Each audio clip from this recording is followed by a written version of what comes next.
to win the state according to our 538 numbers, and that's a county, Union County, now that has 94% of the vote in already. So it's a significant amount of vote. Davidson County, another example of this, where he's slightly ahead of his benchmark. So we're seeing them run, a kind of an even race in the places we have a lot of data right now. We'll see where it lands at the end of the night. But Trump is turning out people in very red parts of the state and across the country. It's a trend we're seeing even in states that aren't that competitive. The Trump base is out in force. Let's look at Nash County. Can you find Nash County for me? It's I don't know how to do this. Boomerang counties that went for Trump, but then went for Biden.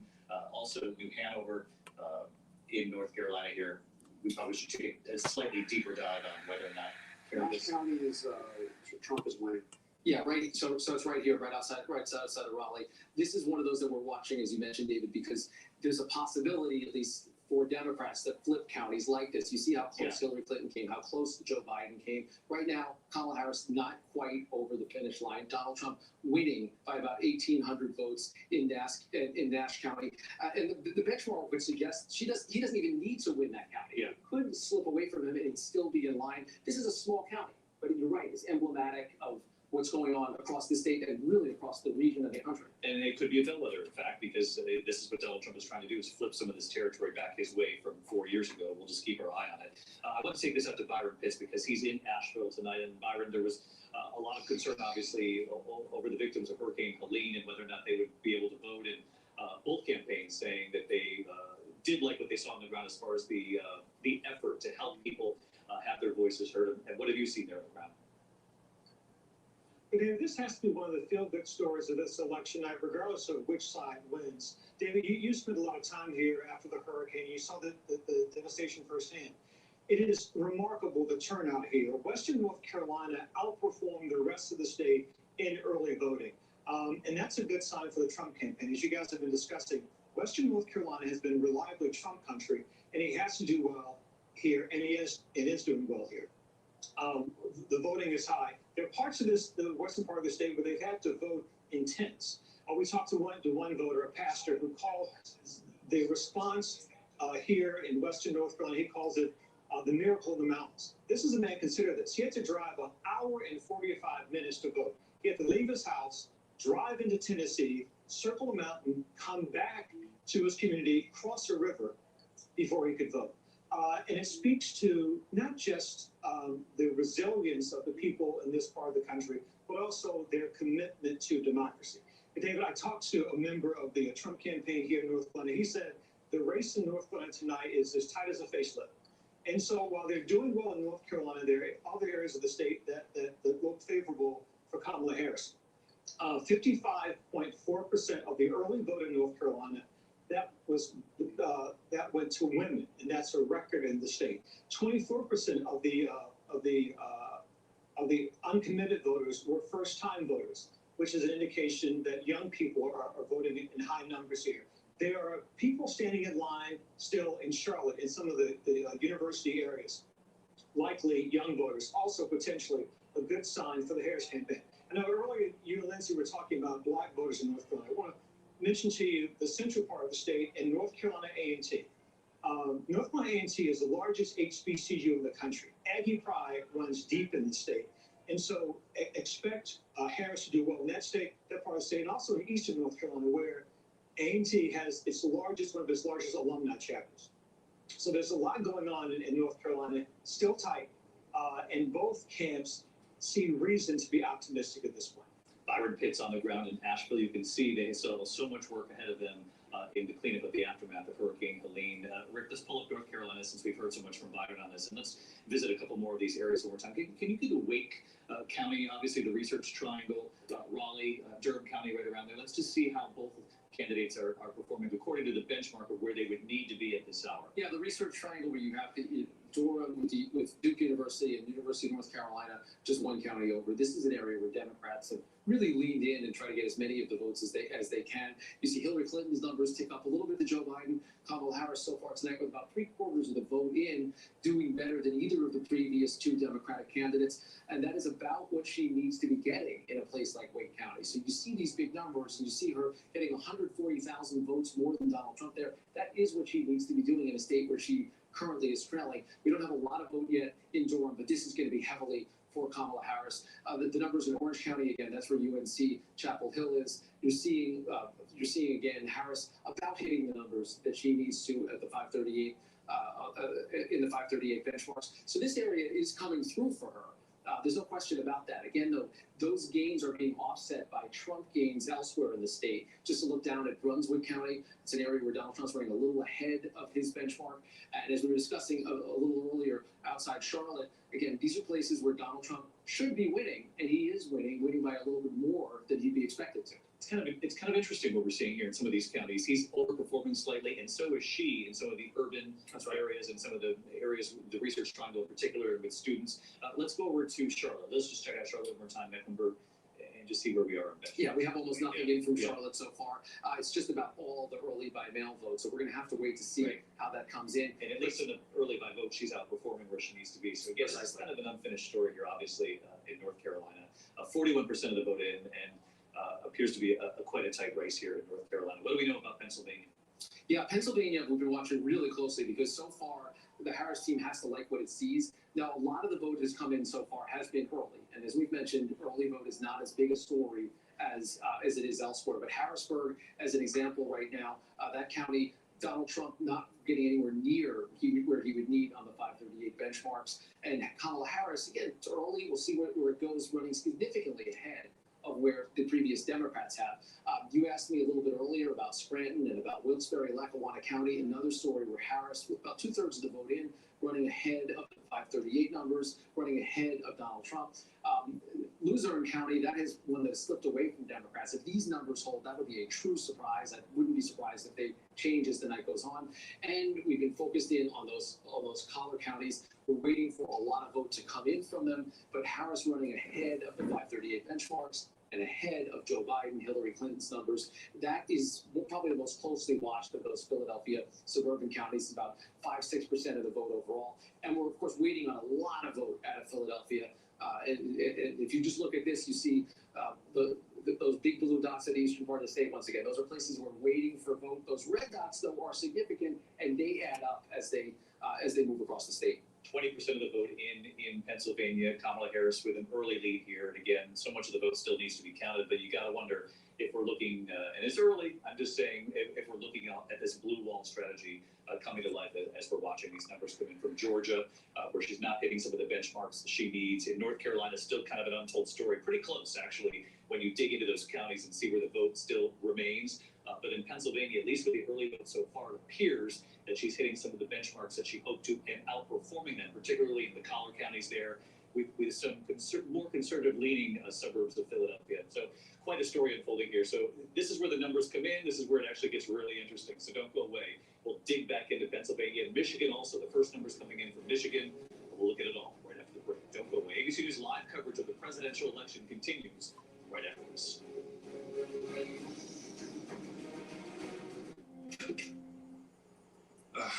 Can you believe this, man? Everyone's getting that new Simply Safe outdoor monitoring. Now they can help prevent crime before it even happens. How do we compete with AI-powered outdoor cameras that alert live agents of an intruder? Stop. This is Simply Safe. Police are on the way. Whoa, I didn't even see those guys. So what about us now? Luckily, I'm pretty adorable. There's no safe like Simply Safe.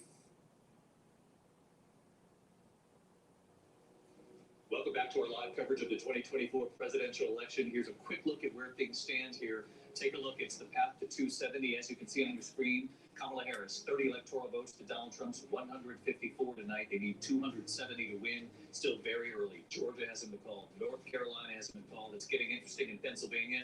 Have a look at those numbers. The first numbers coming in from Michigan right after the break. Our live coverage of election night continues right after this.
D.C., we do have a winner, a projected winner in the state of Delaware. Vice President Kamala Harris picking up the 3 electoral votes. She wins the state of Delaware, and in the Senate race there, the Democrat Congresswoman Lisa Blunt Rochester, 4-term Congresswoman, looking to become the new senator in that open seat. She wins that race, and Rachel Scott, this is quite a win. Yeah, it is, David. History made here in Delaware. Lisa Blunt Rochester becoming the first Black woman to win a Senate seat in this state. David, I had a chance to sit down with her just a few weeks ago. We talked about the history that she was going to be potentially making. She told me she's going to be thinking about all the little girls, not only just having Vice President Kamala Harris at the top of the ticket, but also the history that she could be making in this state as well. David, we're also going to be keeping our eye also on one more state, and this is going to be Maryland, where Angela Brooks is running, also has a chance to make history tonight. She's running against former Governor Larry Hogan in this state as well. Angela Brooks, close ally of Vice President Kamala Harris, a very close friend.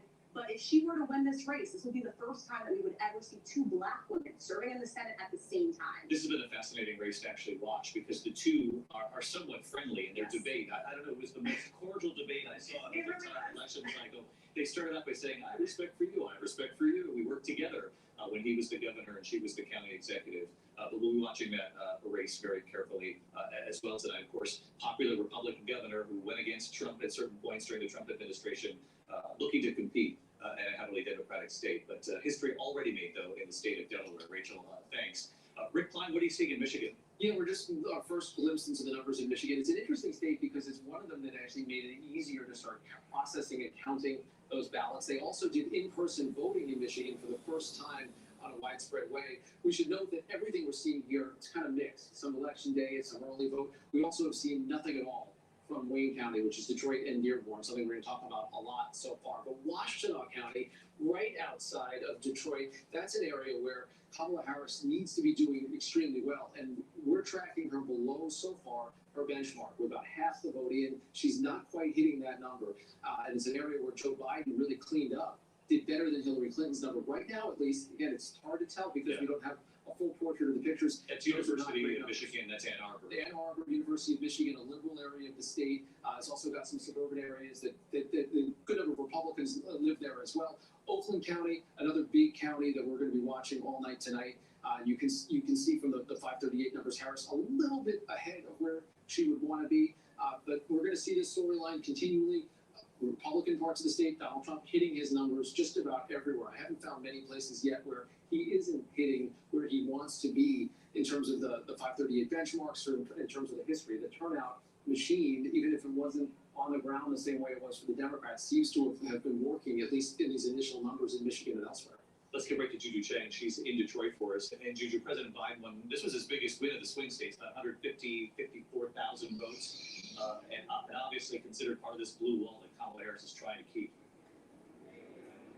And they're trying to shore up the cracks in the blue wall, David, absolutely. You know, the Secretary of State was here just moments ago telling us that she believes that votes here will be tabulated between midnight and 6 a.m. throughout Michigan. Now, we spoke earlier to the Macomb County clerk, and he believes it's a big night for Team Trump. That said, we spoke earlier to the COO of the Detroit Board of Elections, and he said, look, we're on pace to have the count tonight. And we believe there's going to be turnout of more than 50% in Detroit, which is a number that might be of interest to the Harris campaign. Now, the Detroit election official says there's been no chaos, no pandemonium, no banging on the windows like there was 4 years ago. He says he jokingly said he thought he heard them singing Kumbaya in the hall. Right, Juju Chang in Michigan will be checking back in with you, Juju. I'm looking at North Carolina, less than 100,000 votes, about a 70,000 vote margin between the two candidates. Stay tuned here. The numbers are just coming in. They're just getting interesting. Your local news standing by. We'll see you in just a couple of minutes.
Kara Phillips. You are watching ABC News, and the race to the White House at 9 p.m. Eastern Time. More polls closed across the country, including 6 of the 7 battleground states, and we are seeing results come in from several states now. ABC News projecting Trump will win North Dakota, South Dakota, Louisiana, and Texas.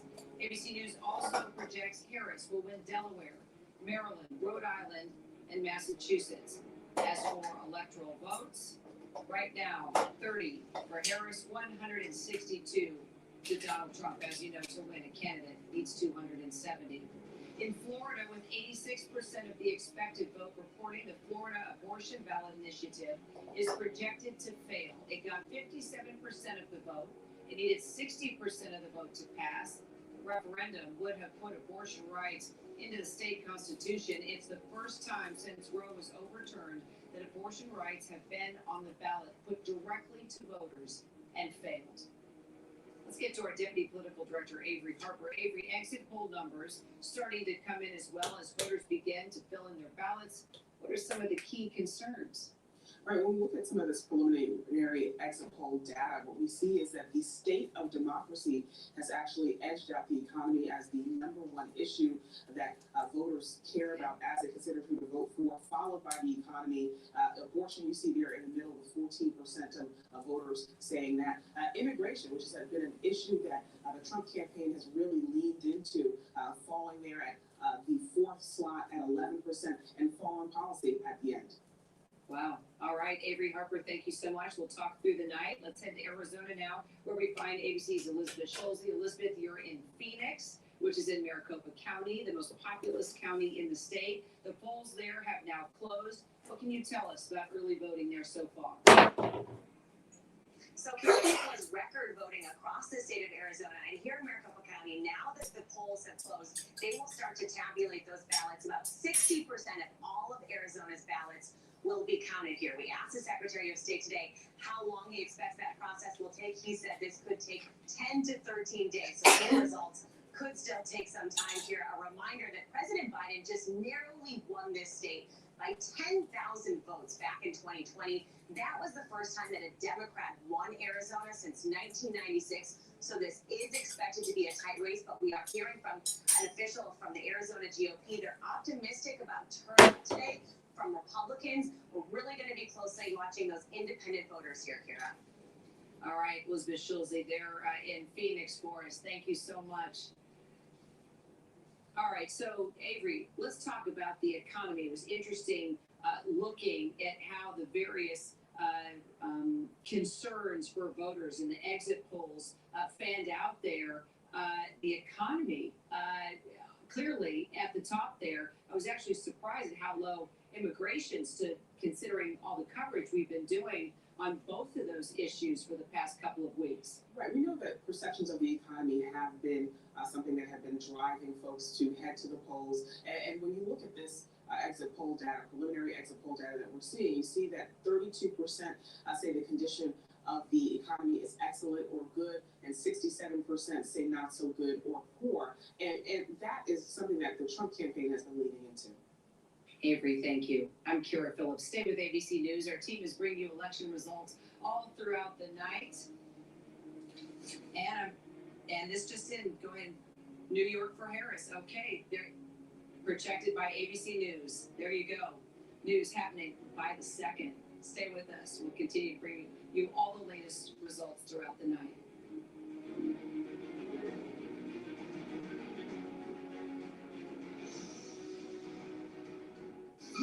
Peyton Manning and Lainey Wilson host the CMA Awards.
It's ABC News Live Prime. We'll take you there. This is an ABC News special. Election night in America. Who will be the next president of the United States? From ABC News headquarters in New York, here again, David Muir. Welcome back to ABC News Live Election Night coverage now 9:30 here in the East. The polls have now closed in 41 states across this great country, including 6 of the 7 battleground states. The battle will close in just about 30 minutes.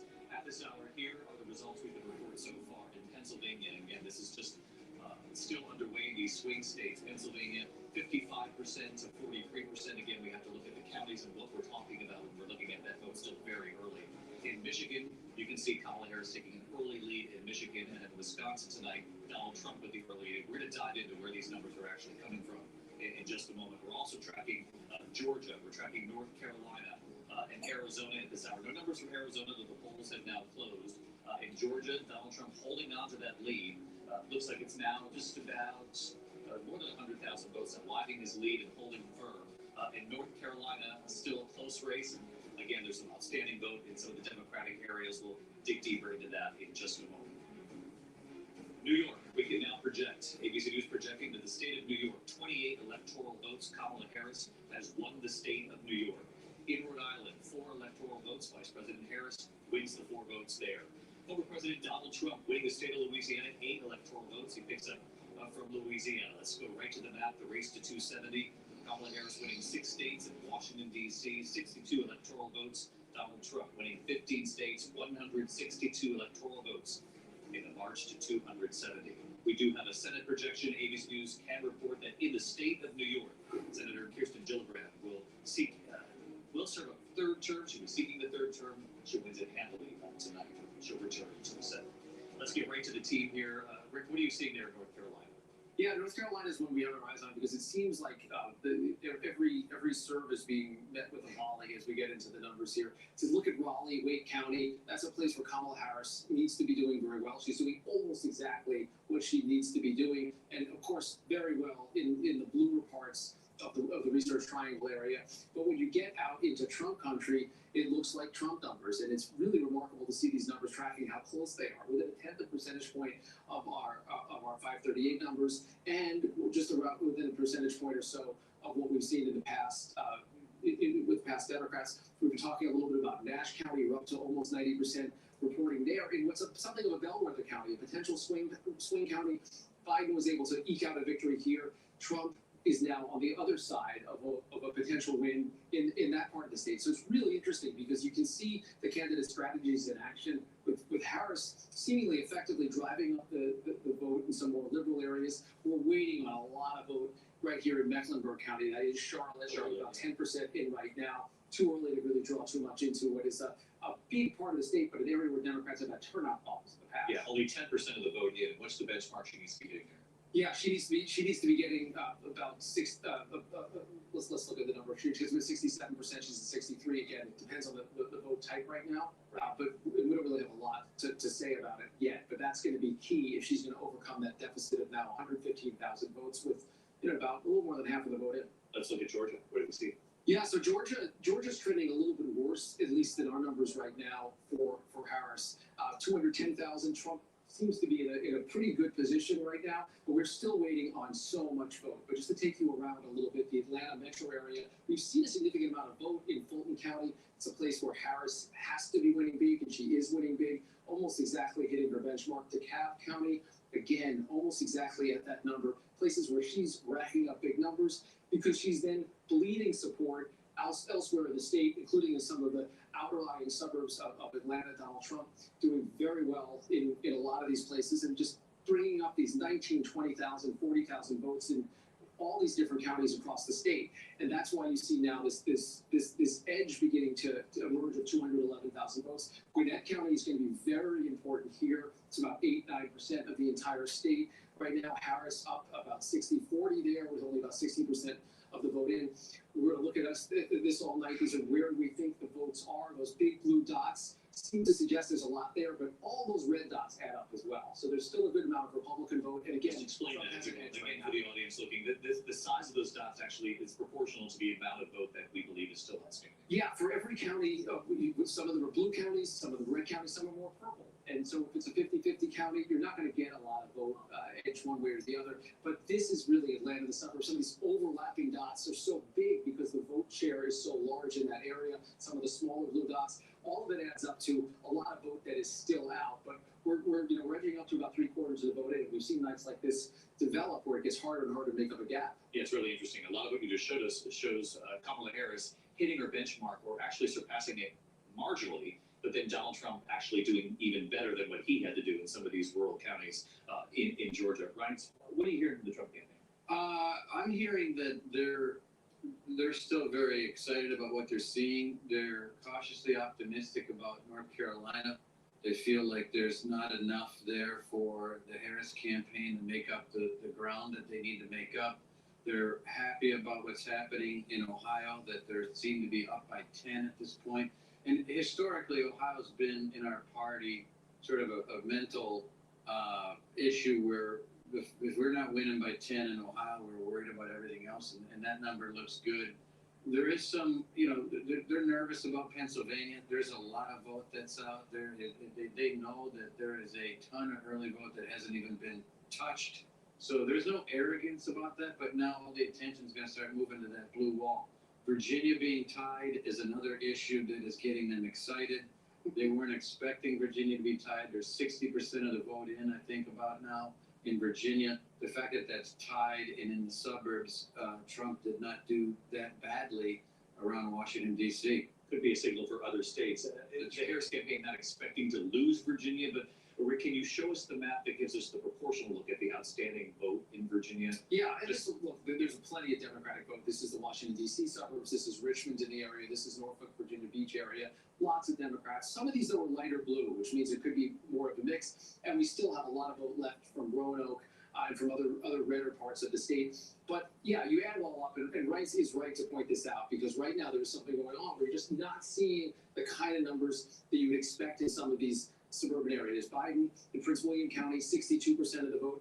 Hillary Clinton, 58%. So Harris is down now to 57%. So she's still winning, just not winning by the same kind of numbers. And when you balance that out with the redder parts of the state, where you see Donald Trump racking up the big numbers over and over again, that's how you get as close as it is right now in Virginia. And just remember how close Virginia is to North Carolina and Georgia. We're talking about similar types of voters. So the fact that they're battling it out in Virginia shouldn't really be a surprise. A lot of the folks that live there are seeing some of the same media, they're seeing some of the same advertising, and they may be responding to some of the same cross pressures. Similarly, as we talk about the blue wall that Ryan was mentioning in the upper Midwest, a lot of those voters have overlap as well. Which is why Ryan says they're not getting ahead of themselves either, because Pennsylvania so far, at least at this point, looks like it has some promising signs for the Harris campaign in their effort to try to reach suburban voters in the collar counties around Philadelphia, which you had showed us.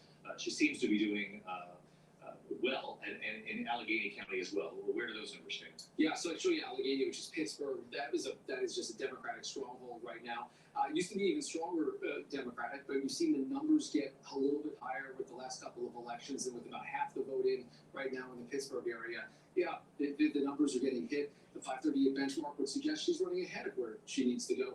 And yeah, you mentioned the Philadelphia suburbs. Still not a lot of vote in places like Chester County, but Harris is getting at least close to her numbers. Montgomery County hitting a little bit above it right now. And Bucks, I'm still watching, because that kind of margin, if that carries through the night, would be really surprising and would bode well for her chances. We're still waiting on about 3/4 of the vote in Philadelphia, which is just a monster in that state. There's so much vote out there, and as you'd expect, Harris is carrying and handling 112,000 votes that she's getting out of the city of Philadelphia. That's almost it's about 2/3 or 3/4 of the margin she has in the entire state right now. Let's swing over to Rachel Scott, the other board. And Rachel, you'll be in the Senate race. I know Bob Casey looking to hold on to his seat, famous name in Pennsylvania. Obviously, his father in politics as well many years ago. Dave McCormick challenging him. And where does that race stand? I saw it a moment ago. It looked like he was underperforming Harris in some respects, at least in Allegheny County. Yeah, let's take a look at where it stands statewide right now. This is how we can compare how the presidential candidates are doing at the top of the ticket to the Senate candidates in this race. So you have Vice President Kamala Harris statewide, 52%, again, very early, 30% of the vote in right now. Bob Casey also at 52%. You mentioned the area around Pittsburgh, Allegheny County. Let's take a look at where that stands and how these two compare here. You have Vice President Kamala Harris, 65%, Bob Casey, 65% as well. Also going to be looking at Scranton, He's from Scranton, home to President Joe Biden. You can see he's performing a little bit better than Vice President Kamala Harris here. And the final stretch, David, Bob Casey has been running ads in this state, really painting himself as an independent that bucked President Biden when it came to tariffs and also sided with former President Donald Trump. He has been trying to find a middle ground here because he is fully aware that if Vice President Kamala Harris does not do well here, it could impact his race as well. Let's swing it out to Matt Gutman, who's on the ground in Pennsylvania. Matt, what are you hearing? I'm hearing that it looks like Senator Casey has a very good chance here. I mean, from the beginning, Governor Josh Shapiro and others have told me that he is the most likely to win here.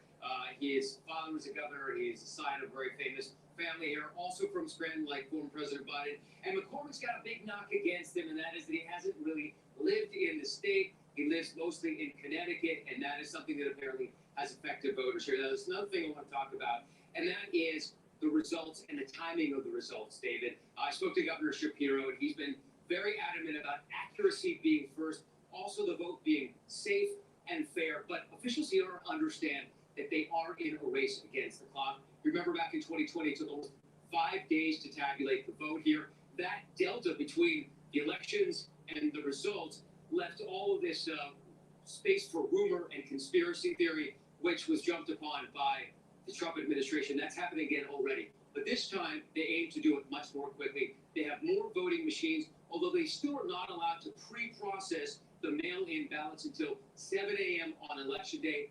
But the state funding that goes to the counties that's tied to their election funding stipulates that they cannot stop counting once they have started until they are completely done. So they've got rotating crews going round the clock to count the votes. Most of the counties tell me they hope to have it done at some point tomorrow afternoon.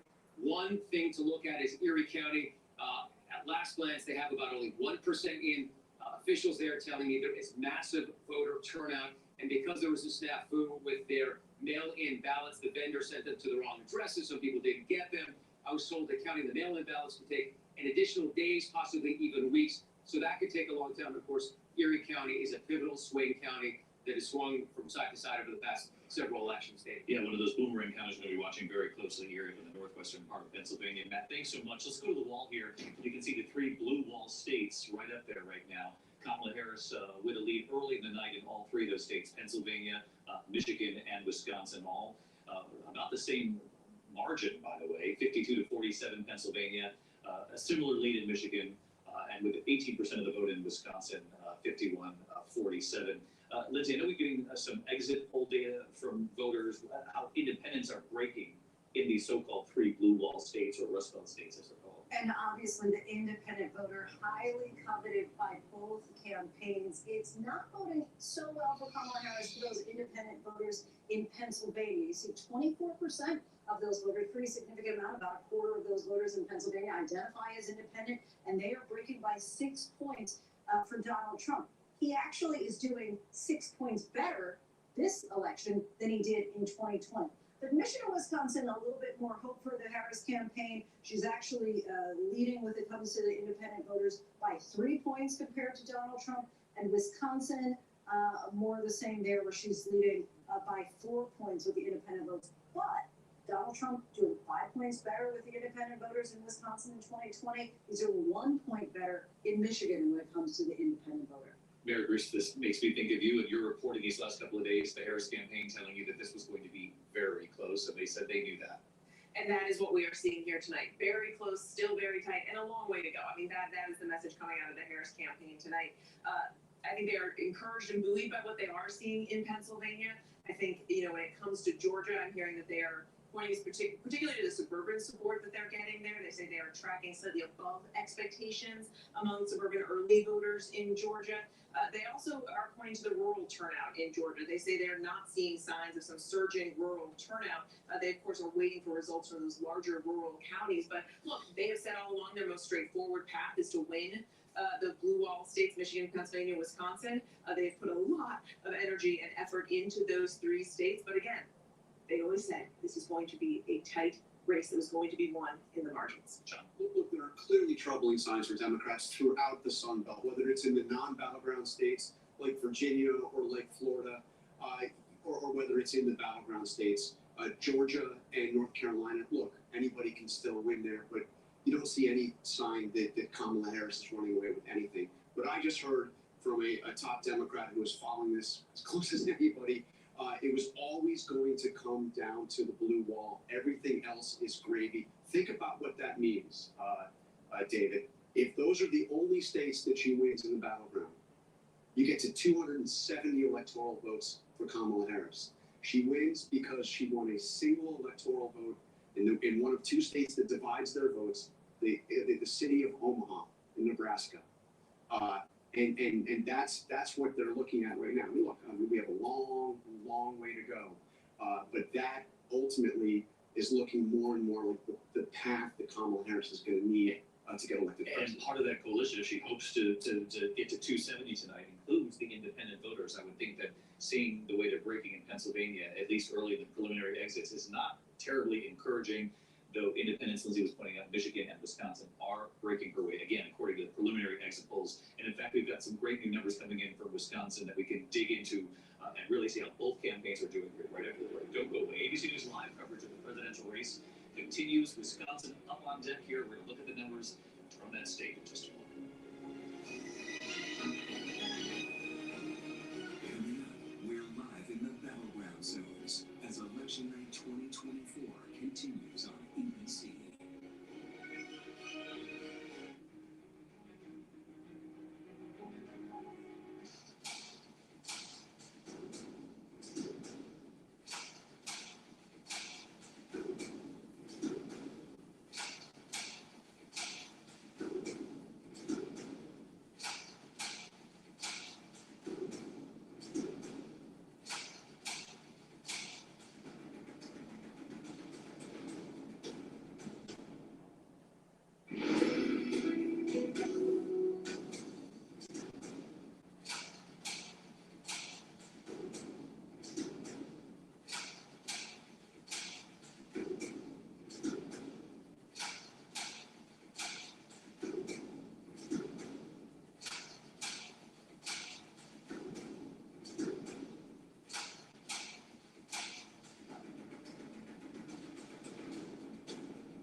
Suspect is on the roof, requesting backup. 2 daring rescues. Down to 1 new hero. I can do it. I'm his big brother. If we don't try this, we might not get to him in time. 911, all new Thursday on ABC and stream on Hulu. Harris Falls, Trump face, Election Night 2024 continues. Here again, David Mueller. Here's something to keep in mind. 4 of the last 6 presidential elections, the state of Wisconsin was decided by less than 1 percentage point, which is why you feel like that pit in your stomach, no matter what side you're on tonight, as you look at the map coming together, a very competitive race, and it would look like Rick. If the Harris campaign has a path to 270, it's looking more and more like it's got to be through that blue wall, the Rust Belt, and Wisconsin. Let's take a look at where those numbers stand tonight.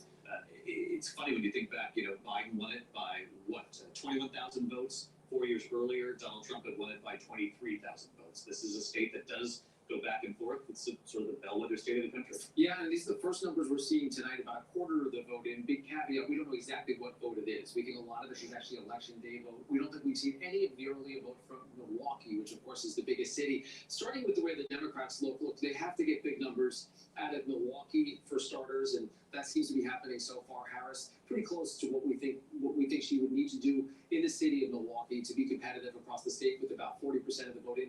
Madison is just a huge vote engine for Democrats. She's getting close to that 538 benchmark, but not quite there, running a little bit below Biden's numbers from 4 years ago. But here's some big news, and hat tip to Reince Priebus, Mr. Wisconsin over there, for highlighting some of this. In Kenosha, which is a swingier part of the state, Donald Trump carried it just by 50.7% last time around.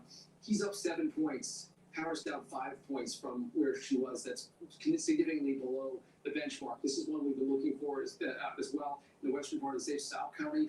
Again, Harris a little below the benchmark. And up here, Door County, this is one that people love to talk about as the classic bellwether type county. Donald Trump right now a little bit up in this county. The numbers are small. We're not talking about huge counties, but as the numbers come in, we're seeing Trump continue to hit numbers. Waukesha County, which is in the suburbs there, Trump just slightly below the benchmark. A lot of votes still to go. Again, we've got less than a third of it in, and a lot of it is going to be the early vote. But it looks like it's going to be a tight race there. And you're right, David, especially if Georgia fades a little bit toward Donald Trump, and North Carolina trends there as well. That really leaves Harris with that path that you guys were just talking about, that includes Pennsylvania, Michigan, and Wisconsin, all of which he's leading now, at least numerically. But it's not an easy path, if that's your only path. And Wisconsin, I took note of all the counties you just showed. She's almost hitting her benchmark, but Donald Trump is surpassing his benchmark. They're small counties. We're not talking about huge amounts of vote, but in every one of those counties you just showed, Donald Trump was slightly above his benchmark in each of those Wisconsin counties. Let's go to Deborah Roberts, who's on the ground in Wisconsin. Deborah, what are authorities telling you there? Hey, David. Well, once again, they're expecting that Wisconsin will keep us on the edge of our seats until late into the night, because as you mentioned, those absentee ballots tend to come in a little bit later, and that happens in Milwaukee. They get a lot of those absentee ballots. But where I am here tonight in Madison, which is a university town, might be the one place that Harris may be able to pick up a little bit of good news, because the University of Wisconsin is here. Those young voters, those first-time voters, tell me today that they're really energized. I spent the morning at University of Wisconsin in the classroom of Professor Allison Crash. She teaches a presidential rhetoric class, and the students there told me they became more energized over the last couple of weeks because they just didn't like what they were hearing from the Trump campaign. Also, I should tell you that this particular city has just seen tremendous growth over the last few years, and a lot of those folks who have moved in here have been highly educated, blue-leaning voters. So this is becoming a much deeper blue part of the state too. So that might cut into some of those margins that Trump might have in those red counties. So this might be the place where Harris might find a little bit of good news with those youth voters like around the country. They've been standing in lines today, waiting to vote. So we'll see what it actually produces as the night goes on. But waiting for those absentee ballots to be processed, that is the thing that takes so long. So that will keep us sort of waiting throughout the night. But they tell us that it's moving along smoothly. They had a small snafu earlier, but it was just a small technical glitch. They think that's going to move along. So Milwaukee and, of course, Madison will probably deliver well for her. And the big question is going to be how big? Because, as you said, 20,000 votes or so for Biden last time. Can she do better than that? That's what she's going to have to probably do to feel solid here in Wisconsin. David? Deborah Roberts in Madison. Deborah, appreciate it. 28% of the vote in. Kamala Harris up by about 41,000 votes. Ryan's got about a minute before we hit a break here. What do you make of what we saw? I saw Donald Trump surpassing his benchmarks that he needed to ever so slightly, but in each one of those counties Rick showed. Yeah, absolutely. When Rick showed Kenosha, Wisconsin, where I grew up, that always was a Democrat town. It's where Chrysler American Motors was.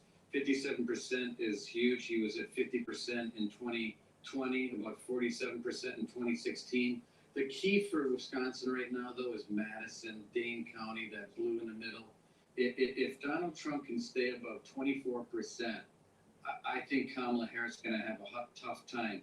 The difference in 2016 and 2020 was about 80,000 votes, which was a difference, was 1 percentage point, and he's.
Right now, votes are being counted, and tomorrow, GMA is right there with the morning's first news and Breaking developments from our powerhouse political team. tomorrow morning. When the story matters most. A special edition of Good Morning America with the election coverage you need.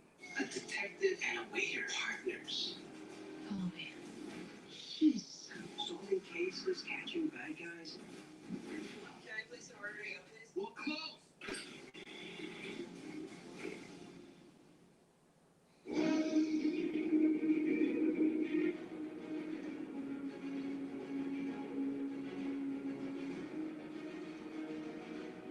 And good evening, everyone. I'm Kira Phillips. You are watching ABC News and the race to the White House.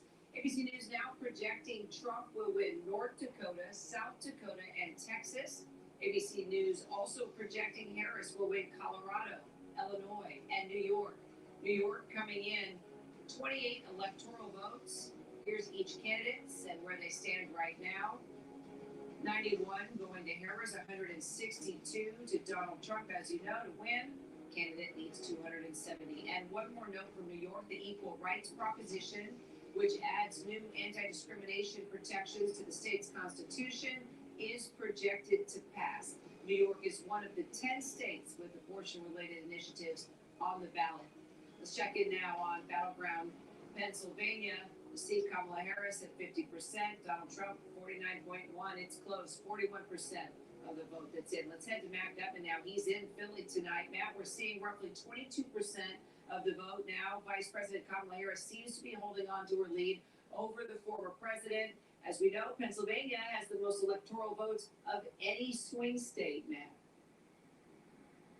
19 of them, Kira, and the math doesn't work for either candidate unless they win Pennsylvania. And Kamala Harris jumped out to a very big and early lead. That has dwindled to what we are seeing right now. And this is why there's so much focus tonight on the count, when it will be done. Governor Josh Shapiro telling me 2 days ago and coming out again saying, we aim first to be accurate. That is the most important. But everybody knows here that there is this dissonance at play. They've got to be fast and accurate. In 2020, it took them 5 days to tabulate the entire vote. They now hope to do it in a much shorter amount of time. All the counties here have committed to not stopping the count until they are fully done. Every vote is tabulated. Kira. I'm Matt Gutman, historic Philadelphia. Thanks, Matt. I'm Kira Phillips. Glad you're with us tonight. I hope you'll stay with ABC News. Our team is bringing you election results all throughout the night, led by David Beer. Don't go far. Our race for the White House coverage continues. We shared a strange, unusual experience, but seeing you here tonight just opens my heart up again. Welcome to the very first ever Golden Bachelorette Men Tell All. I didn't expect to be that famous. I love these guys. They're friends for life. We all came looking for love with Joan, but we got this, which is incredible, really.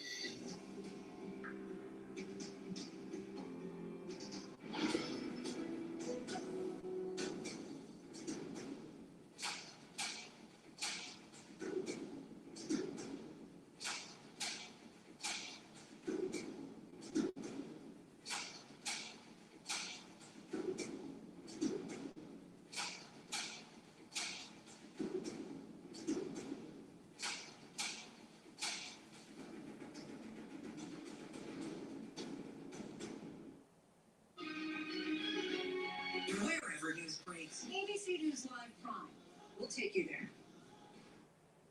10 p.m. in the east, 7 p.m. in the west. Polls are now closed in 44 states, including the swing state of Nevada, with its 6 electoral votes. As those numbers start coming in, we'll go right back to the Nevada board. At this hour, all 7 battleground states are now closed, and ABC News can take a look at the numbers coming in from each one.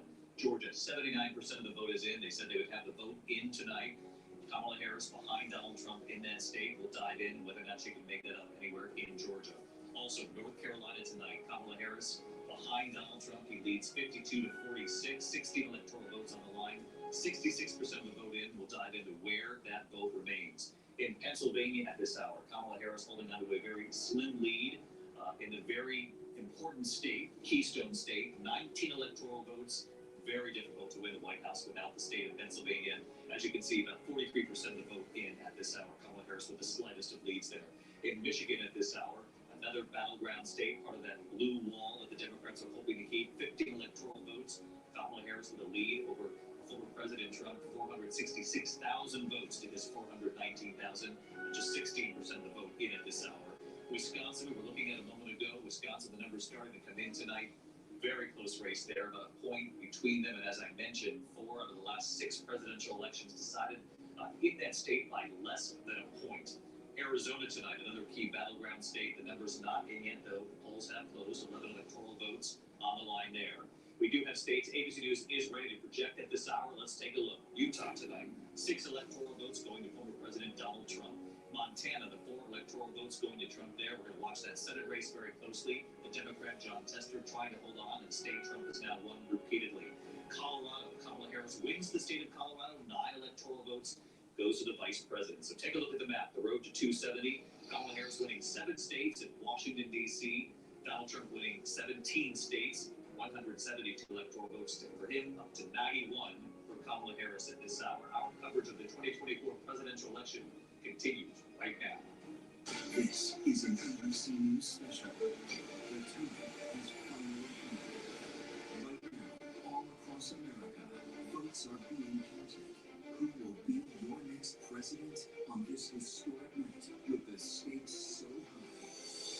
Live from ABC News election headquarters in New York City. Now reporting, David Miller. Welcome back, ABC News live election night headquarters here in New York City, and we are getting not only numbers in, but more exit polling data from the key battlegrounds. Lindsay, what do you have? Well, so interesting enough, the Harris campaign has really doggedly pursued the Latino vote. We've seen that really ratchet up in particular in recent weeks. Donald Trump equally. He was in Pennsylvania recently, just last week, and he said, I love the Latinos. He was in New Mexico a few days ago. He said, I love the Hispanics. And it really appears that there is some appeal there for the Latino voters when it comes to Donald Trump. If you look at the race in Nevada in particular, the Latino vote making up 17% of the electorate there. Here we go, 48% going for Kamala Harris there in Nevada, 46% for Donald Trump. But Donald Trump is actually doing 4 points better. Actually, I'm sorry, that's in Arizona. Harris is doing 4 points worse than Biden in Arizona, and Trump doing 4 points better than he did in 2020. If we want to look at that board there in Arizona, Kamala Harris getting 55% of the Latino vote. They make up more than 25% of the population in Arizona. Donald Trump getting 41%. But in both cases, he's doing much better. Trump 11 points better than he did in 2020 in Nevada, and again, 4 points better than he did in Arizona in 2020. And this is exactly what the Trump campaign wanted to do, was to peel away some of the Latino support that President Biden got 4 years ago. And Martha, you traveled through Nevada and through the Sun Belt, and what did you hear? Well, I think what I heard was surprising in some ways. I mean, you think, oh, the Latino vote is going to go to the Democrats. Absolutely not. I mean, that's not the impression you got on the ground. You had unions out there canvassing for Kamala Harris, but it all came back to the voters I spoke to the economy. And even those Democrats who were out canvassing for Kamala Harris knew that was an issue. Like, how do you explain to people the economy that people trust Donald Trump more on that? And they said, well, we tell them that it just takes time. So that message was not really resonating. Nevada has the highest unemployment rate of any state in the country. They were devastated after COVID. And that is the issue. You know, you can talk about exaggeration. You can talk about them calling Puerto Ricans garbage. can talk about all those things, but it came back to the economy. They can hear lies, they can hear mistruths, they can hear exaggerations, but their truth is their grocery bills, their gas bills, and that's what it came back to on many, many people I interviewed. And the high cost of housing. Exactly, very, very high cost of rents and immigration, of course. And you could talk to Latino voters. There was one man, he said, I don't care about any of that other stuff. Donald Trump is going to be best for the border. This is a man who came in to the country 50 years ago illegally.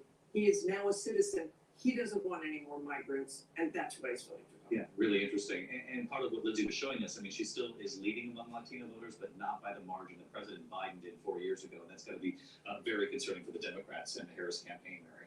Yeah, look, I would just remind over and over again that they had said from the very beginning, and they're saying again tonight, their most straightforward path is through those blue wall states. And when you look at what we're seeing coming in, that certainly seems to still be the case, and I suspect is still their hope. You know, the Harris campaign is well aware of all of those issues, especially in Nevada. It's why she, unveiled her housing plan in that state. She knew that she had to hammer home the issue of the economy and make clear that that was going to be her top priority, that lowering the cost of groceries was going to be the very first thing, her very first priority when she gets into office. She always said she would pass, if elected, this big economic package of bills to do just that. The question is whether that message got across and was enough.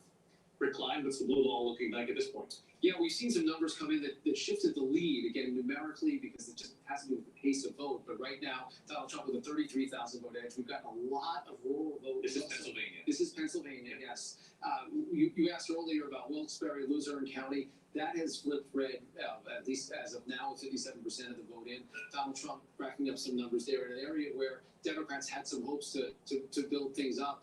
You can also see what's starting to happen in the western part of the state. We've got some significant numbers north of Pittsburgh and Butler County. This is a place where Donald Trump is coming close to his benchmark number. Really, this is a function of a lot of vote coming in the redder parts of the state. We still have a lot to go in Philadelphia. That's the kind of by far the biggest city. We're seeing Delco go very strongly for Kamala Harris. She's outperforming where she would need to be, also outperforming where Joe Biden was. And same story up through Montgomery. And this is still an interesting one, Bucks County. A lot of folks are keyed into that. A lot of votes still to go.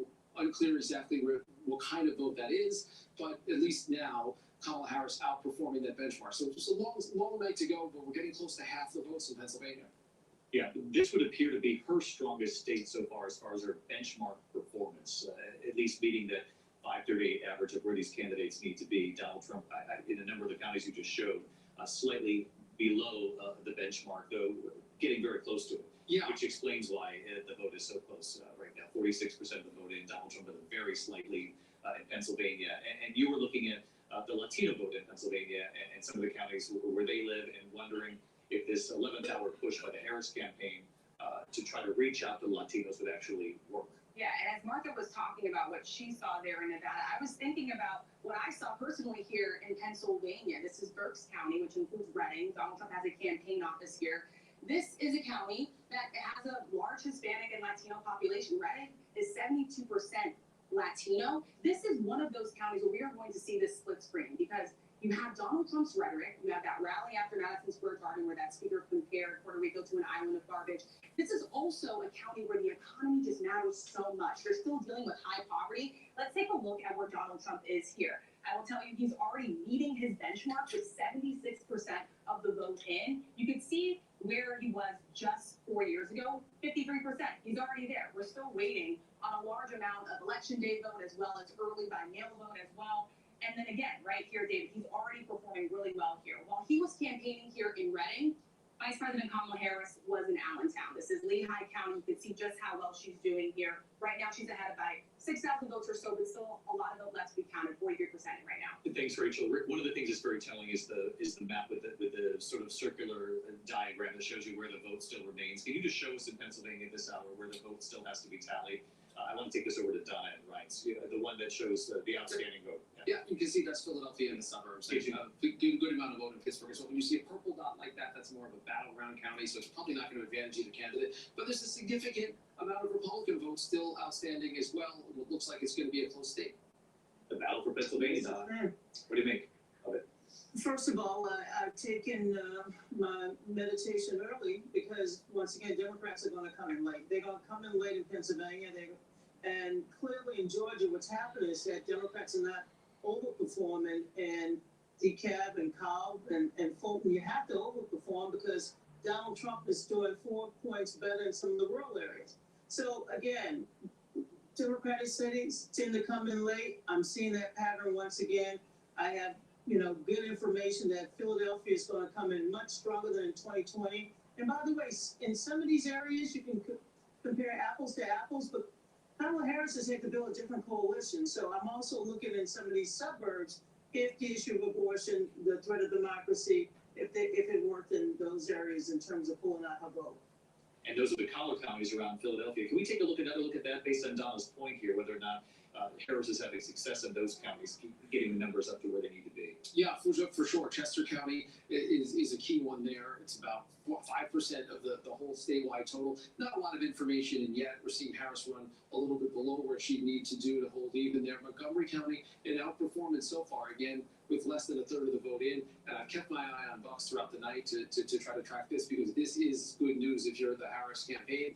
Delco, similar story. And as Donna said with Philadelphia, one of the interesting little quirks is just how Clinton's vote share actually went down a little bit with Joe Biden. Biden wins the state, but Clinton actually did a little bit better in the city of Philadelphia, even though it was elsewhere in the state that he was able to make up votes. So what kind of coalition is built becomes really important through all of this. You can also look at some of the more battleground, closely divided places. And again, it's hard to know how much of the vote is election day versus vote by mail. There's still a lot of it that is the in-person vote that might shift some of these numbers. These are not horrible numbers. You asked me earlier about Erie County. That's that boomerang county. Very little of the vote in right now. But this just looks like it's a battle. A real battle, right? So what do you make of what you're seeing in Pennsylvania? Well, I think it's going to take a long time. I mean, we're just going to have to be patient with Pennsylvania. They're pretty slow at getting these results in. Even though not as much as 2020, just a boatload of early votes that still need to be counted, a lot in Philadelphia County. So I'm a little bit slow to opine on Pennsylvania, but I do think things are looking very interesting south of Pennsylvania and Virginia still. And I think that's something that there's not getting a lot of attention yet, but I think people are going to start focusing on Virginia. The closeness of Virginia. Let's take a look, Rick. Where does Virginia stand right now? Yeah, this is just one of those really strange ones to see a 4,000 vote edge. A lot of votes left in the Democratic areas. Those are our bluer dots, but it's just not. One of the things that strikes me, David, looking at the map as it's filled in so far, the fact that the Democrats are sweating some of the places that should have been safe. We haven't made a projection in New Hampshire. We haven't made a projection in Connecticut, Rhode Island. We talked about earlier, closer than we thought.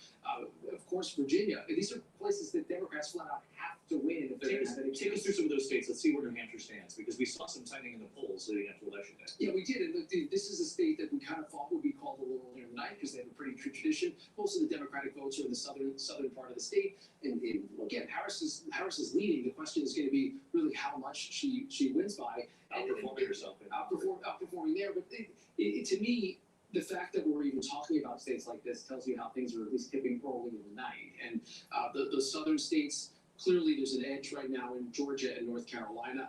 North Carolina attracting a lot, 230,000 vote margin. That's hard to make up when we're at 70% of the vote. The thing that is keeping it, though, out of anyone's win column is Mecklenburg County. That's Charlotte. Kamala Harris is winning there. She's not hitting the 538 benchmark number, but you want to see a really big dot emerge. There it is. And that's almost 500,000 votes that are still out in the Charlotte area. But if she's winning at 60-40 instead of 68-20 or 68-30, that means you're just not getting as many votes out of it, and that makes it hard to catch up against that number.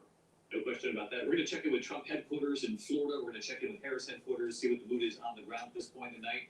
And we're going to keep digging these Rust Belt states, Pennsylvania, Michigan, Wisconsin, because that appears to be the path as we continue the night, at least for the Democrats, to keep this alive.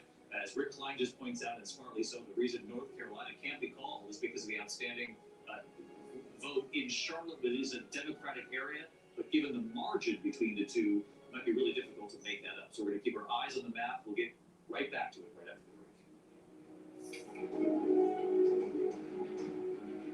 Your voice, your vote. Election Night 2024. continues in a moment on ABC.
Friday night, a firefighter gunned down in his own driveway. Stunning true crime. Every step was shocking. As it unfolds. Just when you thought you had heard the most shocking part, there was another part.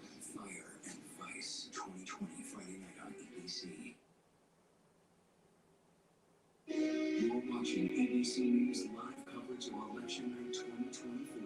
Here again, David Muir. Welcome back to ABC News Election Night headquarters in New York. We have some races to call this hour. We can project that in Mississippi, the winner of that race, former President Donald Trump, picks up 6 electoral votes in Mississippi. He also wins Ohio, 17 electoral votes. Used to be a battleground state. Trump has won Ohio before. He wins it again tonight. Of course, we're watching the Ohio Senate race right now. The Democrat Senator Sherrod Brown seeking a 4th term, trailing businessman Bernie Moreno, who's never run before. Colombian roots. He leads by almost 5 points here.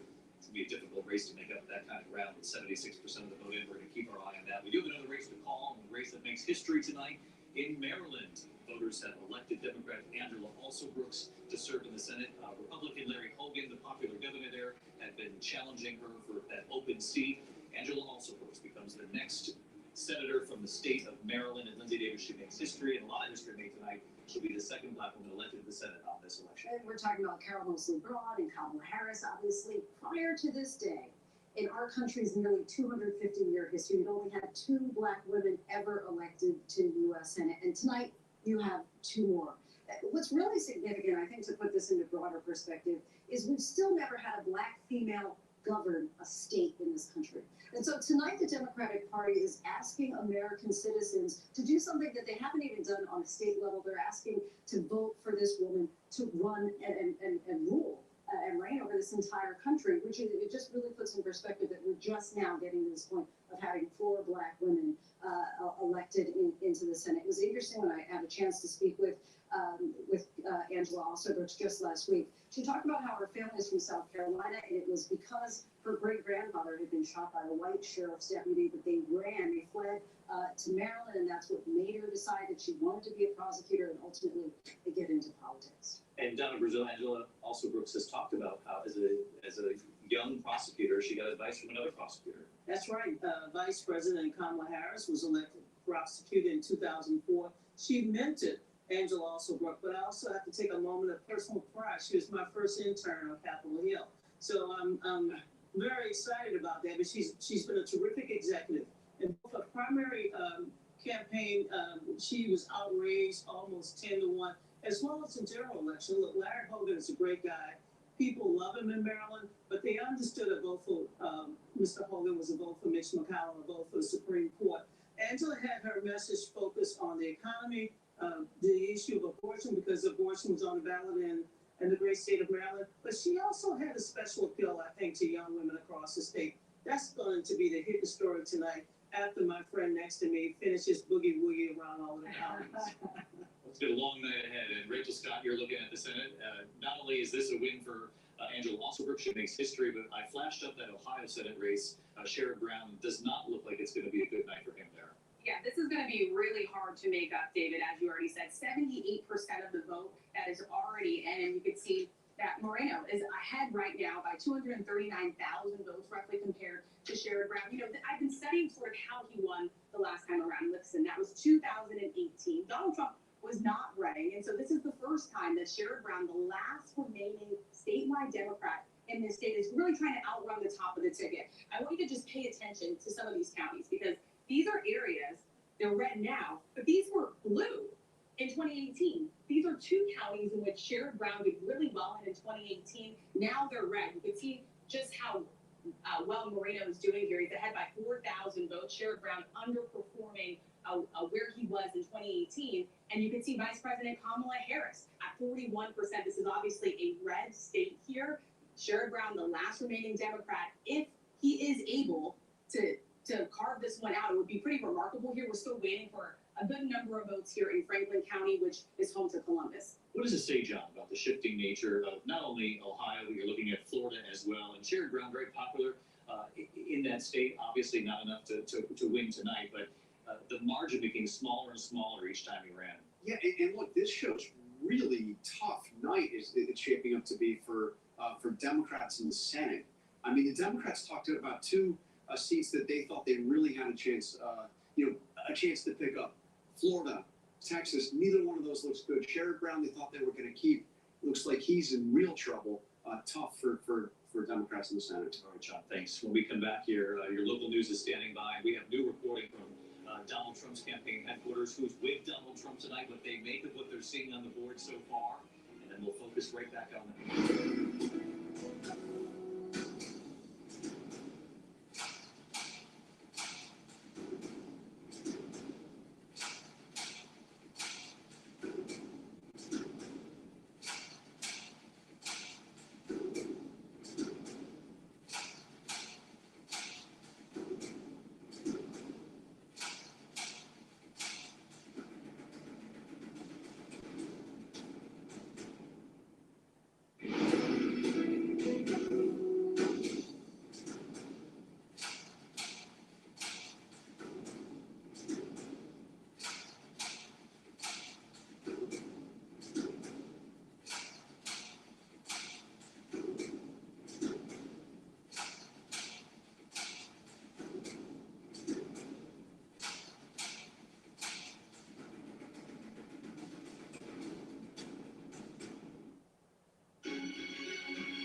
What does it take to be the most watched newscast in America? We're approaching the gate militants came in from different directions. So you have a couple loaded and ready to go. The house is destroyed, but the flag is okay. How important is USA? I'm David ABC's World News Tonight with David Muir is America's most watched newscast. Hey, good morning, America. Good morning, America. Good morning, America. Good morning, America. Good morning,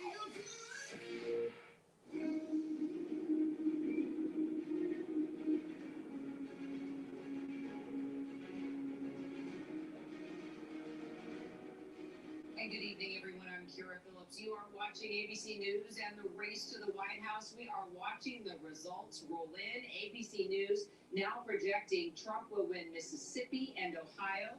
ABC News also projecting Harris will win Illinois and New York. Here's where each candidate stands right now. 91 to Kamala Harris, 195 to the former president. As you know, a candidate needs 270 to win. Let's take a look at some states, and we are still waiting to call. Here's the latest out of Wisconsin, where the last two elections were decided by less than 25,000 votes. VP Kamala Harris at 49.1%, the former president at 49.2%. 47% of the vote is in. It is tight.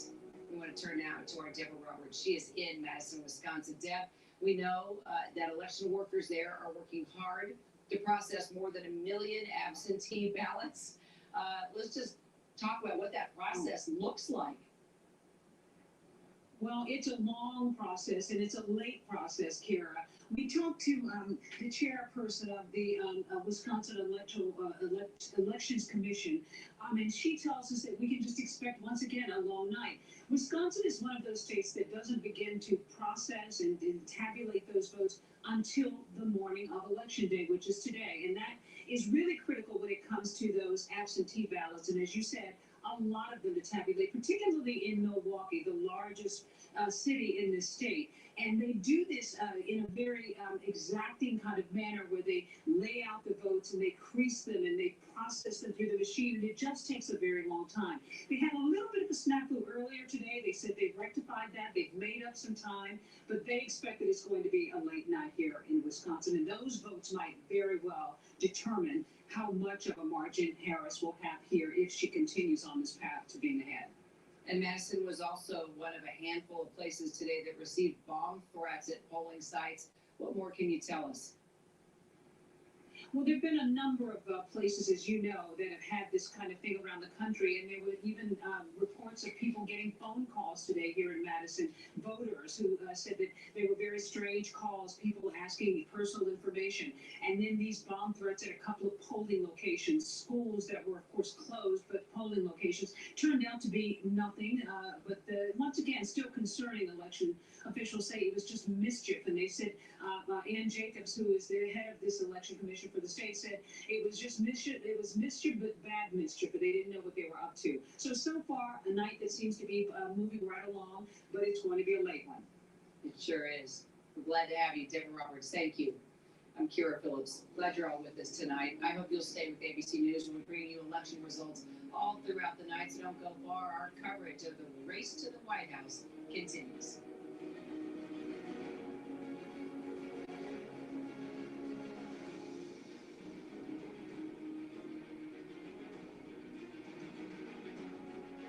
America's #1 news ABC News now streaming 24.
America's #1 streaming news. Live reporting, breaking new exclusives. Keep streaming with ABC News Live.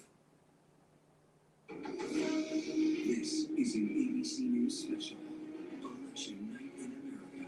Who will be the next president of the United States? From ABC News headquarters in New York, here again, David Muir.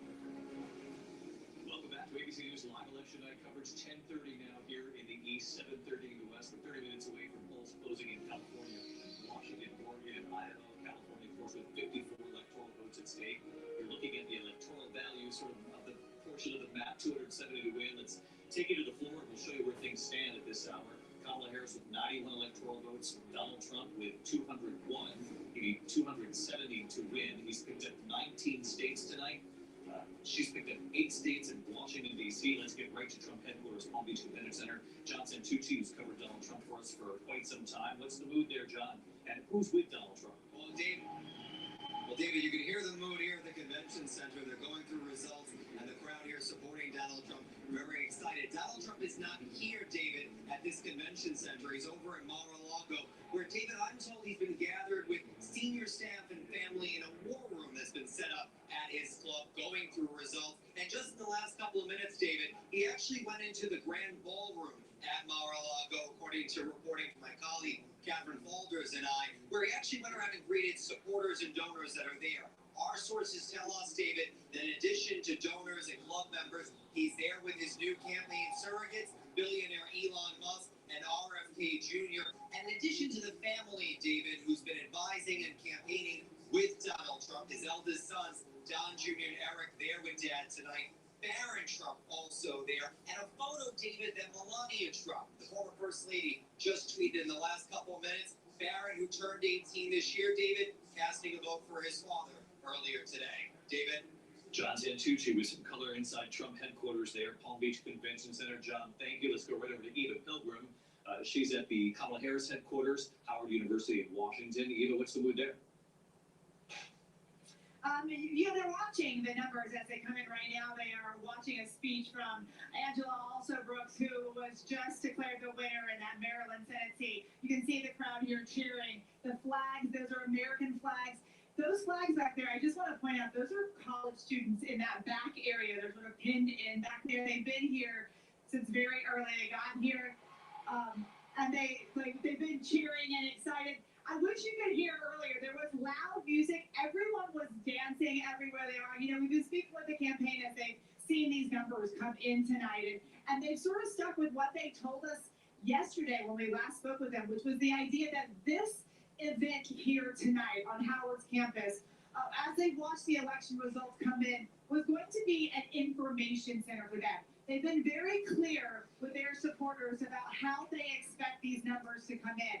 The expectation that a lot of the red states would be reporting early and that the blue states would come in later, and to wait for those numbers to come in and for those states to report. And some of those blue states, as we all know, take a little bit longer to come in. And so this isn't an event that they thought they were going to have a result at tonight. This was an opportunity for people to come here. This was an opportunity for them to have a place to get information out, to keep people informed, to keep them, their supporters, calm as they watch these numbers come in tonight. But they are still cautiously optimistic as they wait to see exactly what unfolds here tonight, David. All right, Eva Pilgrim at Howard University. Eva, thank you. Mary Bruce, you've been in contact with your sources at the campaign. What are they saying about the night?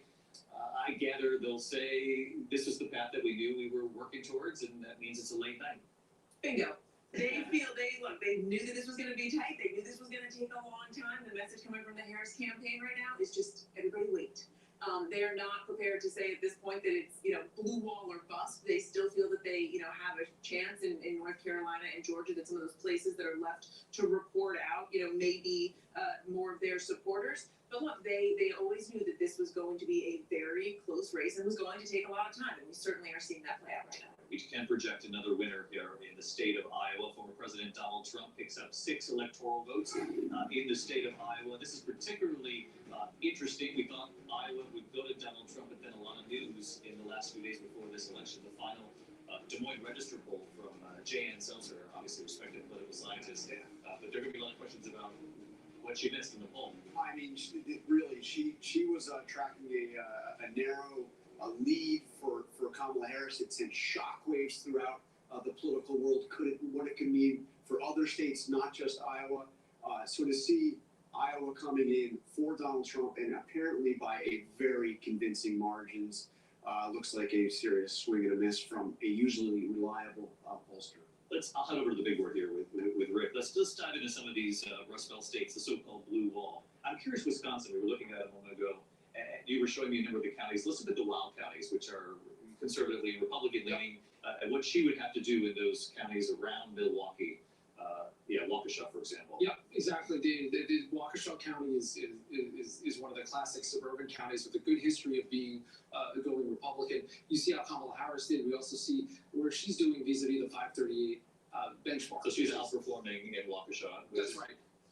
That's right, which is the most Republican of the county. So she's got to like these numbers. You're losing by 45,000 votes. That's never good, but it's better. It's better than the opposite. But just look at this. This is a 1,000-vote race in Wisconsin. Wisconsin, you do this to us every time.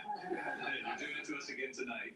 Between these two candidates, a very close race. Let's look at some of the other counties surrounding Milwaukee. Yeah, Ozaki is another big one, and we're seeing her just a smidge beyond where she would need to be to make this a 50-50 race. Washington County, she's a little bit below that. Milwaukee, we know that there's a lot of the vote that probably isn't going to be counted for a while. They had to rerun a bunch of the ballots. An 84,000 vote edge here, more than making up for it. We're also looking at Madison. That's a liberal stronghold. But functionally speaking, she's not going to get as many votes here, in all likelihood, as even though she's getting close to the benchmark, she's not going to get as many votes here as Joe Biden did, both in terms of the margin as well as the total number of votes. You have to just kind of rack it up in Dane County and Madison and Milwaukee if you're going to win as a Democrat in Wisconsin. You're talking about the University of Wisconsin right here, obviously. That's right. I'm just curious because we haven't talked about this yet tonight. I mean, obviously, it's a blue county, right? Let's just look at the benchmark where Donald Trump needs to be. See, he's outperforming slightly, but that matters on both sides here as they rack up the vote.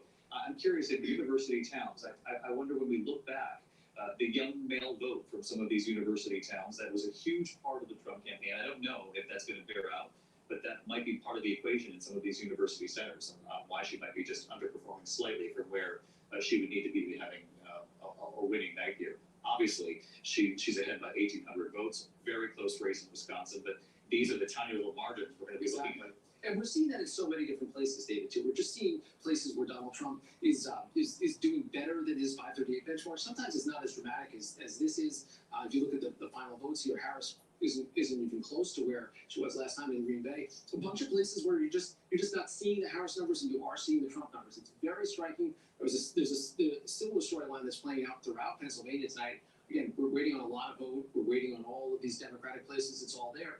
But it isn't too early to say, look at a county like Schuylkill, where the 538 benchmark would have Harris needing to get 28, 29 points. Not there, not even close. In some of these counties, they're not that big, but they've got most of the vote in already. And you're seeing Donald Trump tick up a little bit from his margins last time around. And that adds up over time, even if these are big places. No question. Let's look at Allegheny County. Yeah, Allegheny County, Harris is hitting her number almost exactly, but again, it's not right now enough to kind of outweigh what's happening elsewhere in the state. The Erie County, which is obviously one of these boomerang counties. Yeah, she appears to be holding on. She appears to be holding on. We have a lot of votes still outstanding. Yeah, she's doing well beyond it, but there's so much vote outstanding, it's hard to say what it is. Scranton is another great one to look at. Kamala Harris is not quite where 538 would suggest she needs to be, not quite where Joe Biden was, a little bit better than Hillary Clinton. Meanwhile, Trump, look at the other side of that. Trump is doing better than he did either time that he ran in Lackawanna County. So 123,000 votes separates the two of them. Donald Trump in the lead in Pennsylvania right now. Michigan, what are we looking at? Yeah, in Michigan, we're seeing a lead right now for Harris of almost exactly the same, and we have a lot of the urban areas in the state still to go. I mean, start with Washtenaw County, Ann Arbor. You talk about your college towns. Here's an interesting one where Trump is doing a little bit better again than the benchmark. So that might play out that theory. Lansing, there isn't a lot of vote there, but so far we're seeing a little bit better than the benchmark would suggest in a place that will be pretty liberal at the end of the night. And of course, we're going to be really dialed into Wayne County. That is Detroit. It's also Dearborn, where there's a very large Arab American population that's been critical of Kamala Harris and the Joe Biden Israel policy. Not a lot of vote there to learn much about it yet. And what's the benchmark? How is she doing compared to where she needs to be? She's doing far better, but there's still a little vote in there, and I believe it's the early in-person vote, which happened for the first time in Michigan this time. We're looking at margins of 100,000 votes in Michigan, 100,000 votes in Pennsylvania separates them, and 1,500 votes in Wisconsin? That's right there. It's 5,000. It's just less than 5,000 votes in Wisconsin. And again, that is the only path she has left if North Carolina and Georgia don't go her way. We've had some significant news in North Carolina. We were talking earlier about that big vote that was out in Charlotte. Well, we got a lot of that vote now. It's 90% reporting. Kamala Harris did very well. She picked up 170,000 votes out of Charlotte, but she's still losing by 130,000. And those big blue dots are getting smaller. Less and less of that outstanding vote there for her to make up significant margin. And that 135,000 is significant when you're already in a state that has got 84% reporting. Yeah. All right. Well, North Carolina, it's narrowing the chances in North Carolina, which really then looks like the Rust Belt would be the only path. Virginia's been interesting to me. How close is this race still? Yeah, we're seeing Harris begin to open up a little bit more of a lead. This shouldn't be close. That's I think what really going to be the story of Virginia, is that there really wasn't a world where this should have been close. And you look at some places where Kamala Harris is running significantly below Joe Biden. Loudoun County, which is the suburbs of Washington D.C., which makes it a bluer state. You know, Trump's not getting to his benchmark, which means he's not going to win the state, but he's running significantly better than he did the other times that he ran. And that, to me, is just that is almost across the board storyline tonight. That places whether it's blue or red, Donald Trump has beaten his number by a little bit. Not only beat his number from last time, but beat his number when he ran against Hillary Clinton in 2016. He's outperforming in some of these counties. Let's head up to Rhode Island, New Hampshire, some of these other states that typically we would call earlier in the night. Yeah, Rhode Island is projected now, but it was closer than it should have been by all rights. And you see some more working class parts of the state tending to do a little bit better.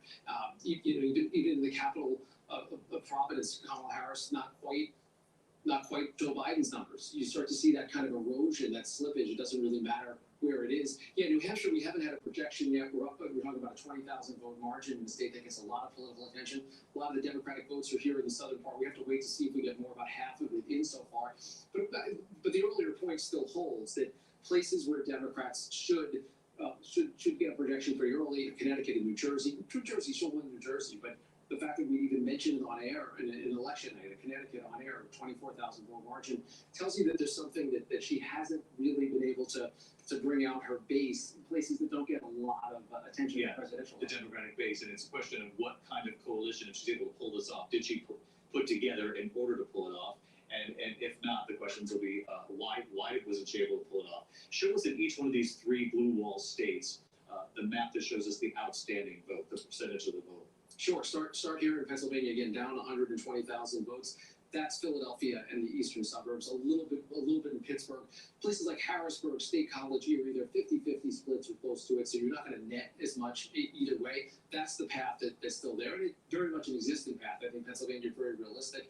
Michigan, I mentioned how little vote is in Detroit right now. I think you'll see it come up in a very dramatic way there. I mean, some of these bubbles overlap because the counties are so close, and there's just a lot of vote that's left there. Harris right now, we'll see some new numbers, it's 100,000 votes or so. And Wisconsin, again, Milwaukee is just going to be huge here. Madison, most of the vote is already in a heavily Democratic place.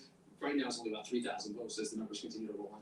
And I know, Rachel, you've been diving into some of these college towns, actually. This is going to be something we look at later, how young voters split if the gender gap was what we think it could be potentially going into election night. What are you seeing? Yeah, we know Vice President Kamala Harris and former President Donald Trump, quite frankly, trying to get young male voters to turn out. Vice President Kamala Harris trying to get younger voters to turn out in general. Lacrosse, home to 3 different colleges, thousands of students. Let's take a look at how she's doing here. 52% of the vote. She's ahead by 3,500 votes so far. She's pretty much almost where President Biden was, with 71% of the vote in. Eau Claire, another one, Take a look here. She's still leading in this county as well, ahead by Let 4,000. me just check on the benchmark. I'm just so curious of where she's just slightly under where 538 thought she should be. Can you show us back? Let's go back to lacrosse just for a second. Yeah, she's just under where she needs to be in these college towns. Where else were you looking? Also in Madison, Dane County, this has high voter turnout here. You still have 89% of the vote in. 90% of this county turns out to vote. I don't know where that happens anywhere else in America, but she's going to need to do well here. And then, of course, Waukesha for former President Donald Trump going to be absolutely critical. This doesn't have to go Republican. It has to go super Republican. This is really where he has to super energize his base. And then also, Rick was talking about Milwaukee. Former President Donald Trump campaigning here also multiple times. Look, traditionally, yes, this does go towards Democrats, of course. Vice President Kamala Harris right now, 66%. Let's see where she is with the 538 benchmark. Just under that right now. Before President Donald Trump, Waukesha is where he earns the most votes, 2016, 2020. The second highest for him is Milwaukee. So he still has to run up the score in Milwaukee in order to do well. All right, this is the key number at this hour. 6,500 votes between then Donald Trump leading in Wisconsin tonight. We're going to keep our eye on all three of these states, Wisconsin, Michigan, Pennsylvania. Don't go away. We'll dive into these numbers even more.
Right now, votes are being counted, and tomorrow, GMA is right there with the morning's first news and Breaking developments from our powerhouse political team. tomorrow morning. When the story matters most. A special edition of Good Morning America with the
Election Night 2024. Here again, David Muir. Welcome back to ABC News Live coverage of election night here. We do want to call another state, Kansas. The 6 electoral votes of Kansas will go to former President Donald Trump. In Nebraska tonight, Donald Trump picks up 3 electoral votes, and John Carl explained to the audience how that works in Nebraska. They split these up. They split them up by congressional district and an overall winner. So there is a single electoral vote coming out of Nebraska. It's in Omaha. Sometimes they call it Obamaha because Obama won it, helped him win the presidency in 2008. So look, if we're looking at a scenario where Kamala Harris's path to winning the presidency is to win the blue wall and not to win any of the other battleground states in the Sun Belt, it would be 270 votes to 268 votes. The single vote that would put her over the top would be in Omaha. It would be that split electoral vote in the state of Nebraska. Of course, we got a long way to go before that point, but that's why Republicans tried to change the rules in Nebraska. Lindsey Graham made a trip all the way out to Nebraska to try to convince this election cycle. Yes, this election cycle. Donald Trump got involved. He called some of the state legislators to try to get them to change the rules there. They didn't change the rules, and that could be a very pivotal single electoral vote. But it's early. It's early. We got a long way to go. So let's go back to some of these Senate races. We want to call a few more races here. In New Jersey, we can call the Senate race now for the Democrat. Congressman Andy Kim, 3-term congressman running for Senate. He wins. He's going to now take over the seat that was once held by Robert Menendez until he was convicted. So Congressman Andy Kim wins in New Jersey. In Virginia, seeking a 3rd term, Senator Tim Kaine has been reelected in Virginia, though the race has not been called in Virginia on the presidential level, which is quite extraordinary for this time of the night. In Texas at this hour, we can say Republican Senator Ted Cruz, who was seeking a 3rd term, has been reelected to the Senate. He'd been challenged by Congressman Colin Allred, of course, former Baylor University Tennessee Titans football player, 3-term congressman himself. He had campaigned on so many issues, reproductive rights, one of them. Lindsay, you interviewed him in just the last week or two, and the Democrats really thought he had some prospects there. They were putting some late money.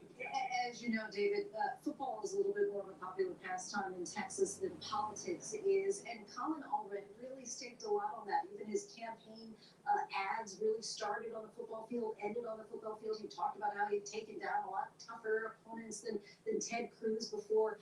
But look, this really was an uphill battle for him. It's been 30 years to Election Day when a Democrat was able to win a statewide position in the state of Texas. And so really, this was a fierce, it should have been, really, when you think about it, but Ted Cruz has a pretty high unpopularity rate in the state of Texas. But for Colin Allred, this is really a disappointment. He actually thought that he was going to be able to do it. And do want to give a shout out to Andy Kim, the first Korean American to ever be a U.S. senator. Now he'll represent New Jersey. Yes. That's no question. Let's get right to John Quinones on the ground in Texas. John, what do you make of the news? Well, this is one of the most closely watched races in the country, David. The incumbent Republican, Ted Cruz, once a presidential candidate himself, challenged by 3-term Democratic congressman and former, like Lindsay said, former NFL linebacker Colin Allred. They campaigned bitterly in the state over women's reproductive rights, the border, transgender rights. Cruz calling Allred too liberal for Texas. In the end, amidst the changing political landscape here in Texas, Ted Cruz survived the challenge just a few minutes ago. In his victory speech, Cruz specifically thanked Latino voters in the state, which he says have proven all the political prognosticators wrong. John Quinones on the ground there in Texas. John, thank you. Look at the margin there. That's a much bigger margin than even Better Work when he took on Ted Cruz. Came almost within 2 points of defeating Ted Cruz, Rachel. Yeah, within 2 points, much bigger margin this time. And that is because Colin Allred really underperformed in some of the big cities. So let's take Harris County. This is home to Houston. You can see the 538 benchmark that we have. It has him at 58. He got 53. Let's go over to Austin. This is Travis County. 74% is what he needed to meet. 71 is where he was. David, I will tell you, Lindsay already said it, but Ted Cruz, deeply unpopular even in his own state. He's trying to rebrand his image to be more approachable, to be more bipartisan.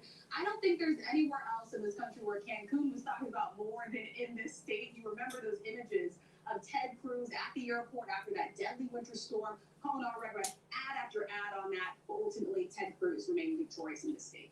Rick Klein, you're over at the big board as well. What are you seeing in some of these key battlegrounds? How's Pennsylvania looking at this one? Yeah, Pennsylvania right now is still a problem for Kamala Harris. An advantage Donald Trump, 100,000 vote margin, a lot left of the vote. And some of these bubbles will tell you the story about what's left. 175,000 votes left in Philadelphia is our estimate. Another 193,000 in Delaware County, Delco, a place where Harris is winning very big. Bucks County, still a lot of votes to be counted at 240,000. So that's what's keeping this as a competitive state right now. But we've seen the numbers shift as more of the Republican parts of the state have fallen in line for Donald Trump. It's been almost consistent across the board. Again, not the biggest counties, but places where he's been able to build on his lead. I think that's a good example. We pulled up Perry County. Just look at the threshold, the 538 threshold of where he needs to be. And this is the story of the night. He's outperforming slightly in all these rural counties. I think we're seeing this in a number of the swing states, which is helping him to build these margins against Kamala Harris. That's exactly right. And it adds up over time. And I think that's similar to what we've seen in Michigan, similar in Wisconsin. Michigan doesn't have a lot of voting right now, but you're seeing some areas where Donald Trump in the past has not particularly not been that strong. This is more of a swingy type county. You can see where Joe Biden was. You see where Kamala Harris is. You see where Donald Trump was. You see where he is right now. And in many cases, it's that he's beating himself twice over. Right? This guy's been on the ballot a lot. Voters have had the opportunity to vote for him or vote against him several times now. So again, it's not the big urban areas. That's going to go pretty Democratic, and it's still possible that Harris pulls out enough of the vote in Madison and Milwaukee where we're still waiting on vote. But it becomes difficult as time goes by, and that really is the story that's developing now in North Carolina. When we look at our remaining votes, these blue dots have been getting smaller throughout the night, and when you really get into it, you're talking about 115,000 votes. Okay, that's that if you win that 2-1, you start to chip away at that 145,000 vote lead. But there may not be enough of those blue dots left in a Georgia or North Carolina based on what we're seeing tonight. All right, we'll continue to drill down on these blue wall states with Rick Klein and Rachel Scott over the board. We're closing in on 11 o'clock here in the east, 8 o'clock on the west. 4 more states set to close, including California with its 54 electoral votes. Your local news is next, and we'll see you just minutes from now with more numbers coming in, including the Sun Belt states. We'll be right back.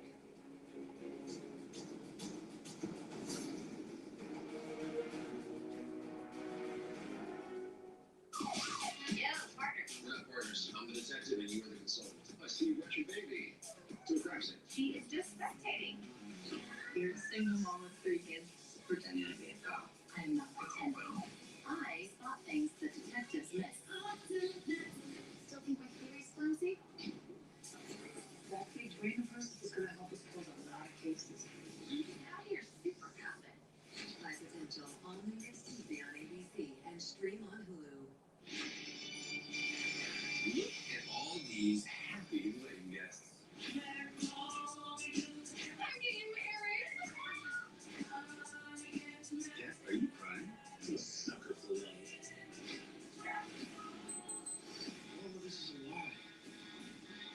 You happy to help me? Come with me right now. I just don't know what to do. This is not my fault.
It's ABC News Live Prime.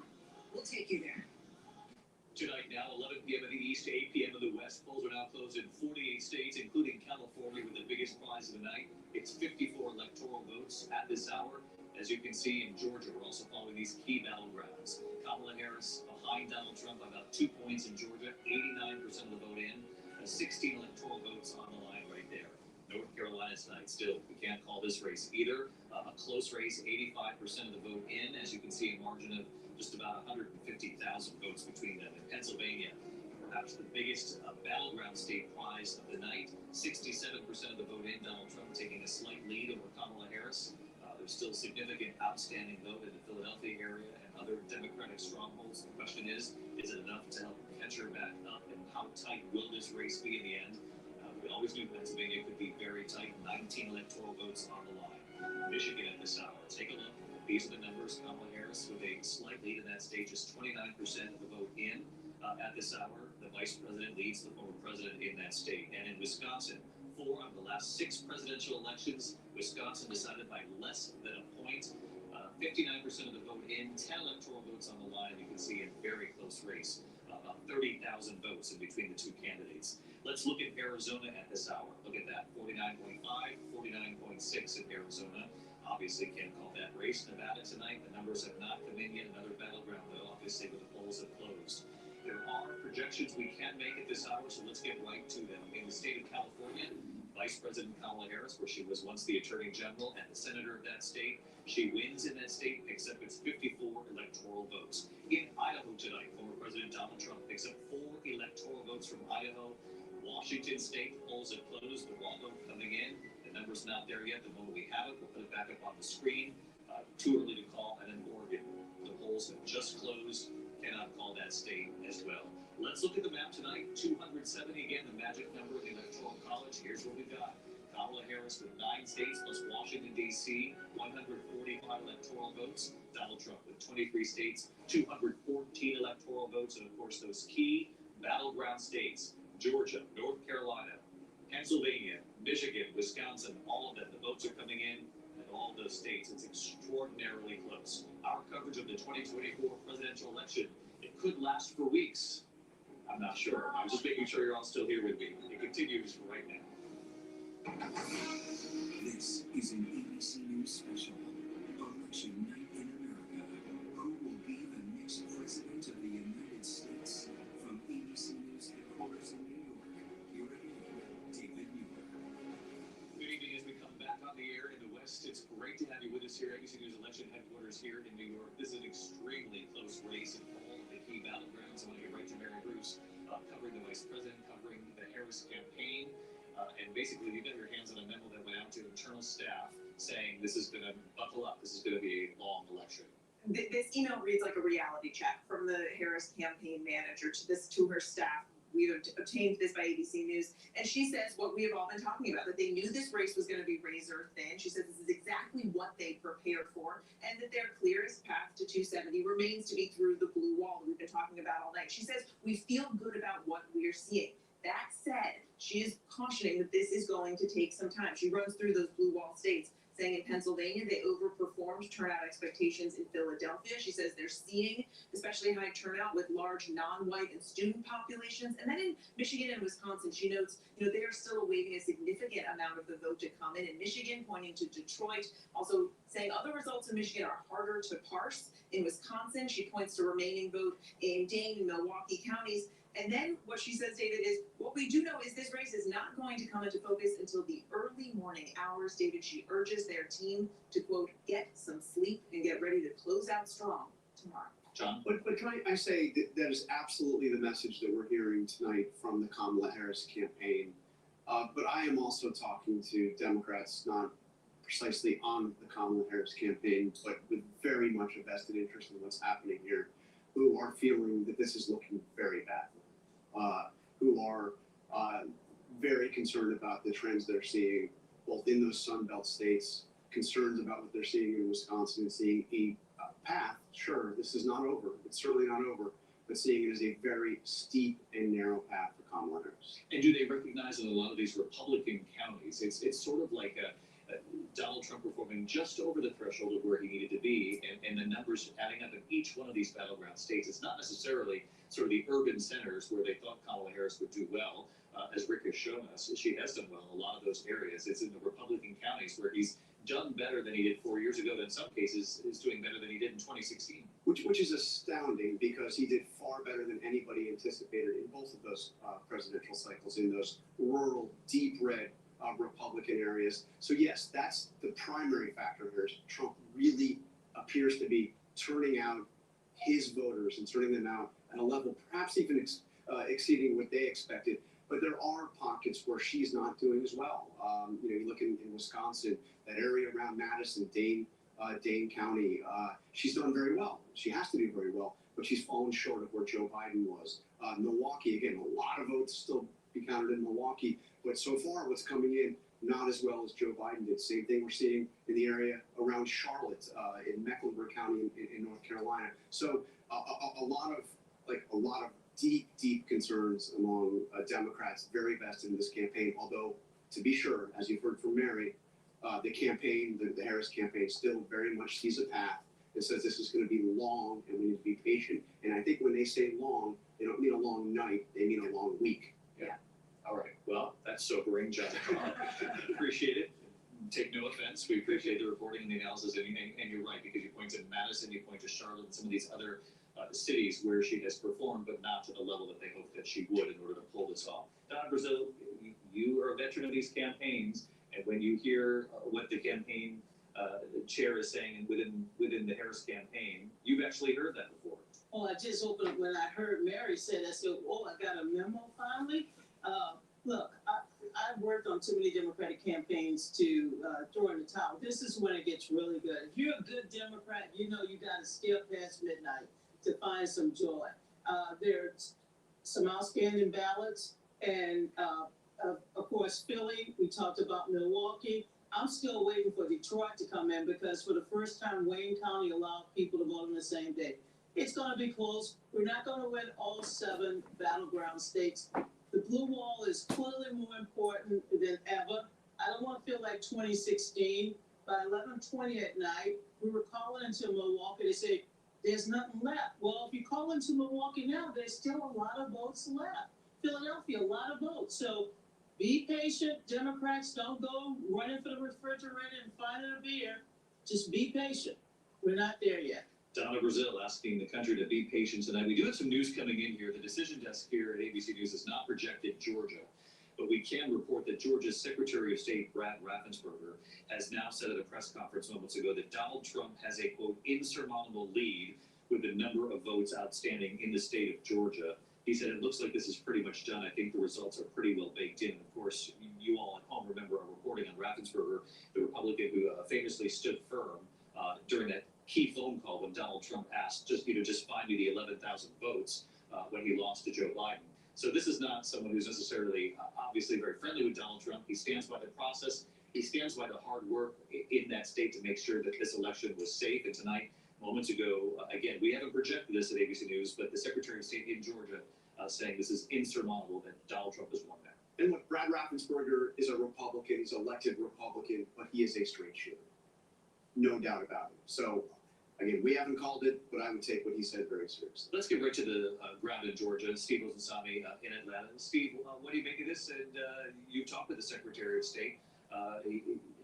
Facts are facts, and he has said that it looks like it's insurmountable at this point. Well, as John said, he's a straight shooter. When I talked with him, he told me that, his job is to call balls and strikes, not to put his finger on the scale. His reputation speaks for himself on that issue. I will tell you that we've all been here, the producer I work with, Brandon Bauer, we've been really practicing our math skills, trying to figure out, whether or not there are enough votes for Harris to make up the deficit, which at one point was about 150,000 votes. We're seeing those votes come in from the different county, and it's not clear, as Raffensperger has pointed out, that there are enough votes, even if she were to continue sort of the break that she has had in some of those counties and some of those vote-rich counties like Fulton, Cobb, Gwinnett, where there's still a little bit of vote outstanding to make up that deficit. I'll tell you, I've also talked with both campaigns. The Trump campaign is celebrating tonight. They're already looking forward to being able to say that this is a state that they won. They point out that they did very, very well in the rural counties. We have a setup here, rural versus urban, and they clearly performed well in the rural counties. Some of those counties where we saw up to 70% turnout, those counties made a difference. What's interesting is when you look at the numbers and the turnout here and the way the vote fell, it wasn't that Harris did so much terribly than Biden performed 4 years ago. What you do see is that in the rural counties, the rural voters showed up and showed out. I wonder, Steve, if part of that is the encouragement to vote early, the combination of early voting and day of voting, and if that did just help them rack up the vote. The Republican Party in Georgia, when you look at sort of county by county, I think your point is well made, that they were really able to increase the margins. And I was saying with Rick Klein earlier, Donald Trump has outperformed himself in many cases, even what he did in 2016. We saw a huge early vote among Republicans, which we didn't see in years past. We were sort of expecting, a lot of people were expecting that what we were going to see today was that when the pre-vote came out, that Harris would have a significant lead, or it would have been closer than it was. But I think that evaporated in large part because we saw so many Republicans in the pre-vote stand in line in the Republican counties that had pre-votes. One thing that's interesting is something else we saw today. There are a number of counties where there isn't an early vote. A lot of these red counties also had good turnout today. We didn't see, as we were driving around the city and sort of anecdotally talking to different people, we didn't see the craziness that we've seen in years past. And a lot of that is because a lot of this election happened in the pre-vote. That's when most of this was decided. Steve-O in Atlanta, Steve-O's in Sami. Thanks so much, Ryan. What do you make of this? Well, it's not where you want to be if you're the Harris campaign on one hand. On the other hand, there was never, the Trump campaign was always planning on winning Georgia and North Carolina. But clearly Kamala Harris's team decided that maybe they could get lucky and pick one of these two off. It's not over yet, but the fact that they spent so much time there thinking that they might get lucky there, it doesn't look like they will. And now all their eggs are going to be in that blue wall. The other thing that's interesting about all this tonight is that one change in the law from 2020 to 2024, these states are counting a lot of these early votes right now. Georgia started counting this morning. North Carolina started counting at 5 o'clock. Wisconsin 7, Michigan 7, Pennsylvania 7. One note, and Rick hit it earlier, which is important about Wisconsin. Right now, the last I checked, Donald Trump has a lead of about 38,000 votes. So it's just a few minutes ago. I don't know if it held. But there's 31,000 ballots that still need to be counted in Milwaukee. So the Republicans in Wisconsin are saying Donald Trump's going to have about a 21 to 24,000 vote lead before those 31,000 votes get counted. So this is going to be very, very close. And if you look at Racine and Kenosha County down in the southeast corner, you'll see that those two counties together, if you go up one north in Racine, there's only 23% in, but that's a huge, those are some huge numbers where they need to be. So let's just drill down on that, Ryan. So what are your top sources telling you? Where does Donald Trump need to be before these final votes in some of these Democrat-rich counties? Right.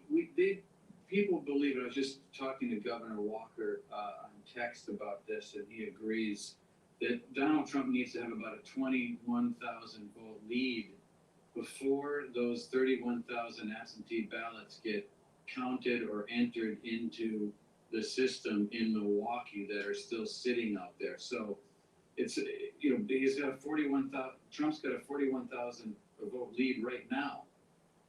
There's more to come, and there's more blue votes to come in as well. So a long way to go, but I'd rather be Donald Trump here than Kamala Harris in Wisconsin. Say that again, Donald. I would rather be Kamala Harris. Look, you know the state better than I know it, but I also know how difficult it is to get all of the votes counted in Milwaukee. And also Dane. I mean, Dane had not only a significant early vote, but also a great turnout today with the same day registration as well as some of the young people in line. So I still believe the verdict is still out. We may not know Milwaukee, the final verdict until sometime tomorrow morning. It's too early. Could be right. Well, you owe me a beer. I don't think you're gonna be. It could be. I'm not saying. I'll take Milwaukee best. I mean, I'd rather do. Spotted cow. But Dane County, they've already counted 94% of the vote. And she seems to have fallen short. That's a. John, these are razor thin margin. I mean, sure. come on, let's not But try let's to look at worry the about a blowout. I mean, she's getting there. let's look at the map that shows the outstanding vote, Rick. Yeah, By party here. yeah, I mean, that's Milwaukee. That's exactly what Ryan's is talking about. It's a huge, huge amount of vote that is Milwaukee. That's why 43,000 is not necessarily a safe lead. Madison, a little bit of a smaller number, but there's some red spots on the map as well. You go out to the west, to St. Croix. I mean, we don't really have any vote there to speak of at all. So there's still Republican votes too. But Ryan's is right. I mean, as with all three of these Midwestern cities, we're not really going to know until we have a complete portrait of what's going on inside Philadelphia, where there's still, according to our numbers, about 120,000 votes that are outstanding. That's just Philadelphia, not even counting its suburbs. Similarly, if you go up to Michigan, we don't have a lot in Detroit, only about 15,000. That's another 750,000 votes in Detroit, Dearborn, and Wayne County. And as we just talked about, Milwaukee. But those are the big urban areas, and that's what makes any lead right now potentially illusory. North Carolina and Georgia does look different right now, David. It's very hard to see how that ground gets made up because you start to see those blue dots shrink over time. There's less and less vote. If you get into it, you realize, well, Fulton County has 93,000 or 93% of the vote in, only 41,000 left. So where you get enough votes to shrink the margin becomes difficult to see at this hour. Mecklenburg, Charlotte already came in as well, and we're starting to see Trump, really robbed of the score. I mean, this is obviously not a meaningful number at the end of the night, but as of now, he's winning the popular vote by 5,600,000 votes. That will change with California. There's a lot of votes out there, but that's not a result that a lot of people saw coming, that it would even be close on the popular vote side. I think it's a function of all that rural run-up and how close he has kept it in all these other states. Extraordinary night unfolding. Rick Klein over at the big board. Rick, thanks. We do have some calls at this hour. ABC News can now project that Oregon, that Vice President Kamala Harris will pick up the 8 electoral votes from Oregon. She has won the state of Oregon. She's also won the state of Washington tonight. The 12 electoral votes from Washington will go to Kamala Harris. And we have a race to call in California tonight in the Senate race. Congressman Adam Schiff, 12-term congressman in California, beats Republican Steve Garvey. Obviously, that was an open seat after Dianne Feinstein, the late Dianne Feinstein. Let's get over to Kate Whitworth in California covering this race. Kate, what can you tell us? Yeah, so David, this will now be the first time in 3 decades that California will be represented by 2 male senators, and it is certainly an exciting night here for Democrats in California.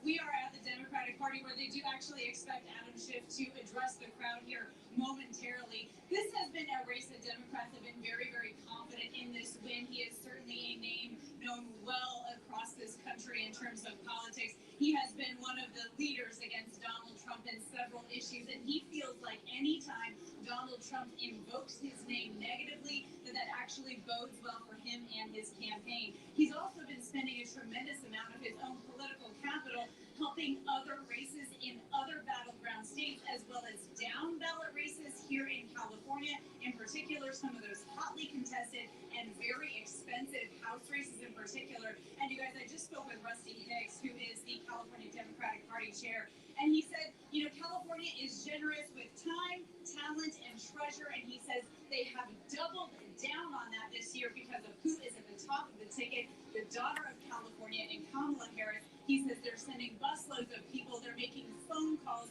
in other battleground states, David, including Nevada and Arizona. All right, Kate Whitworth on the ground in California.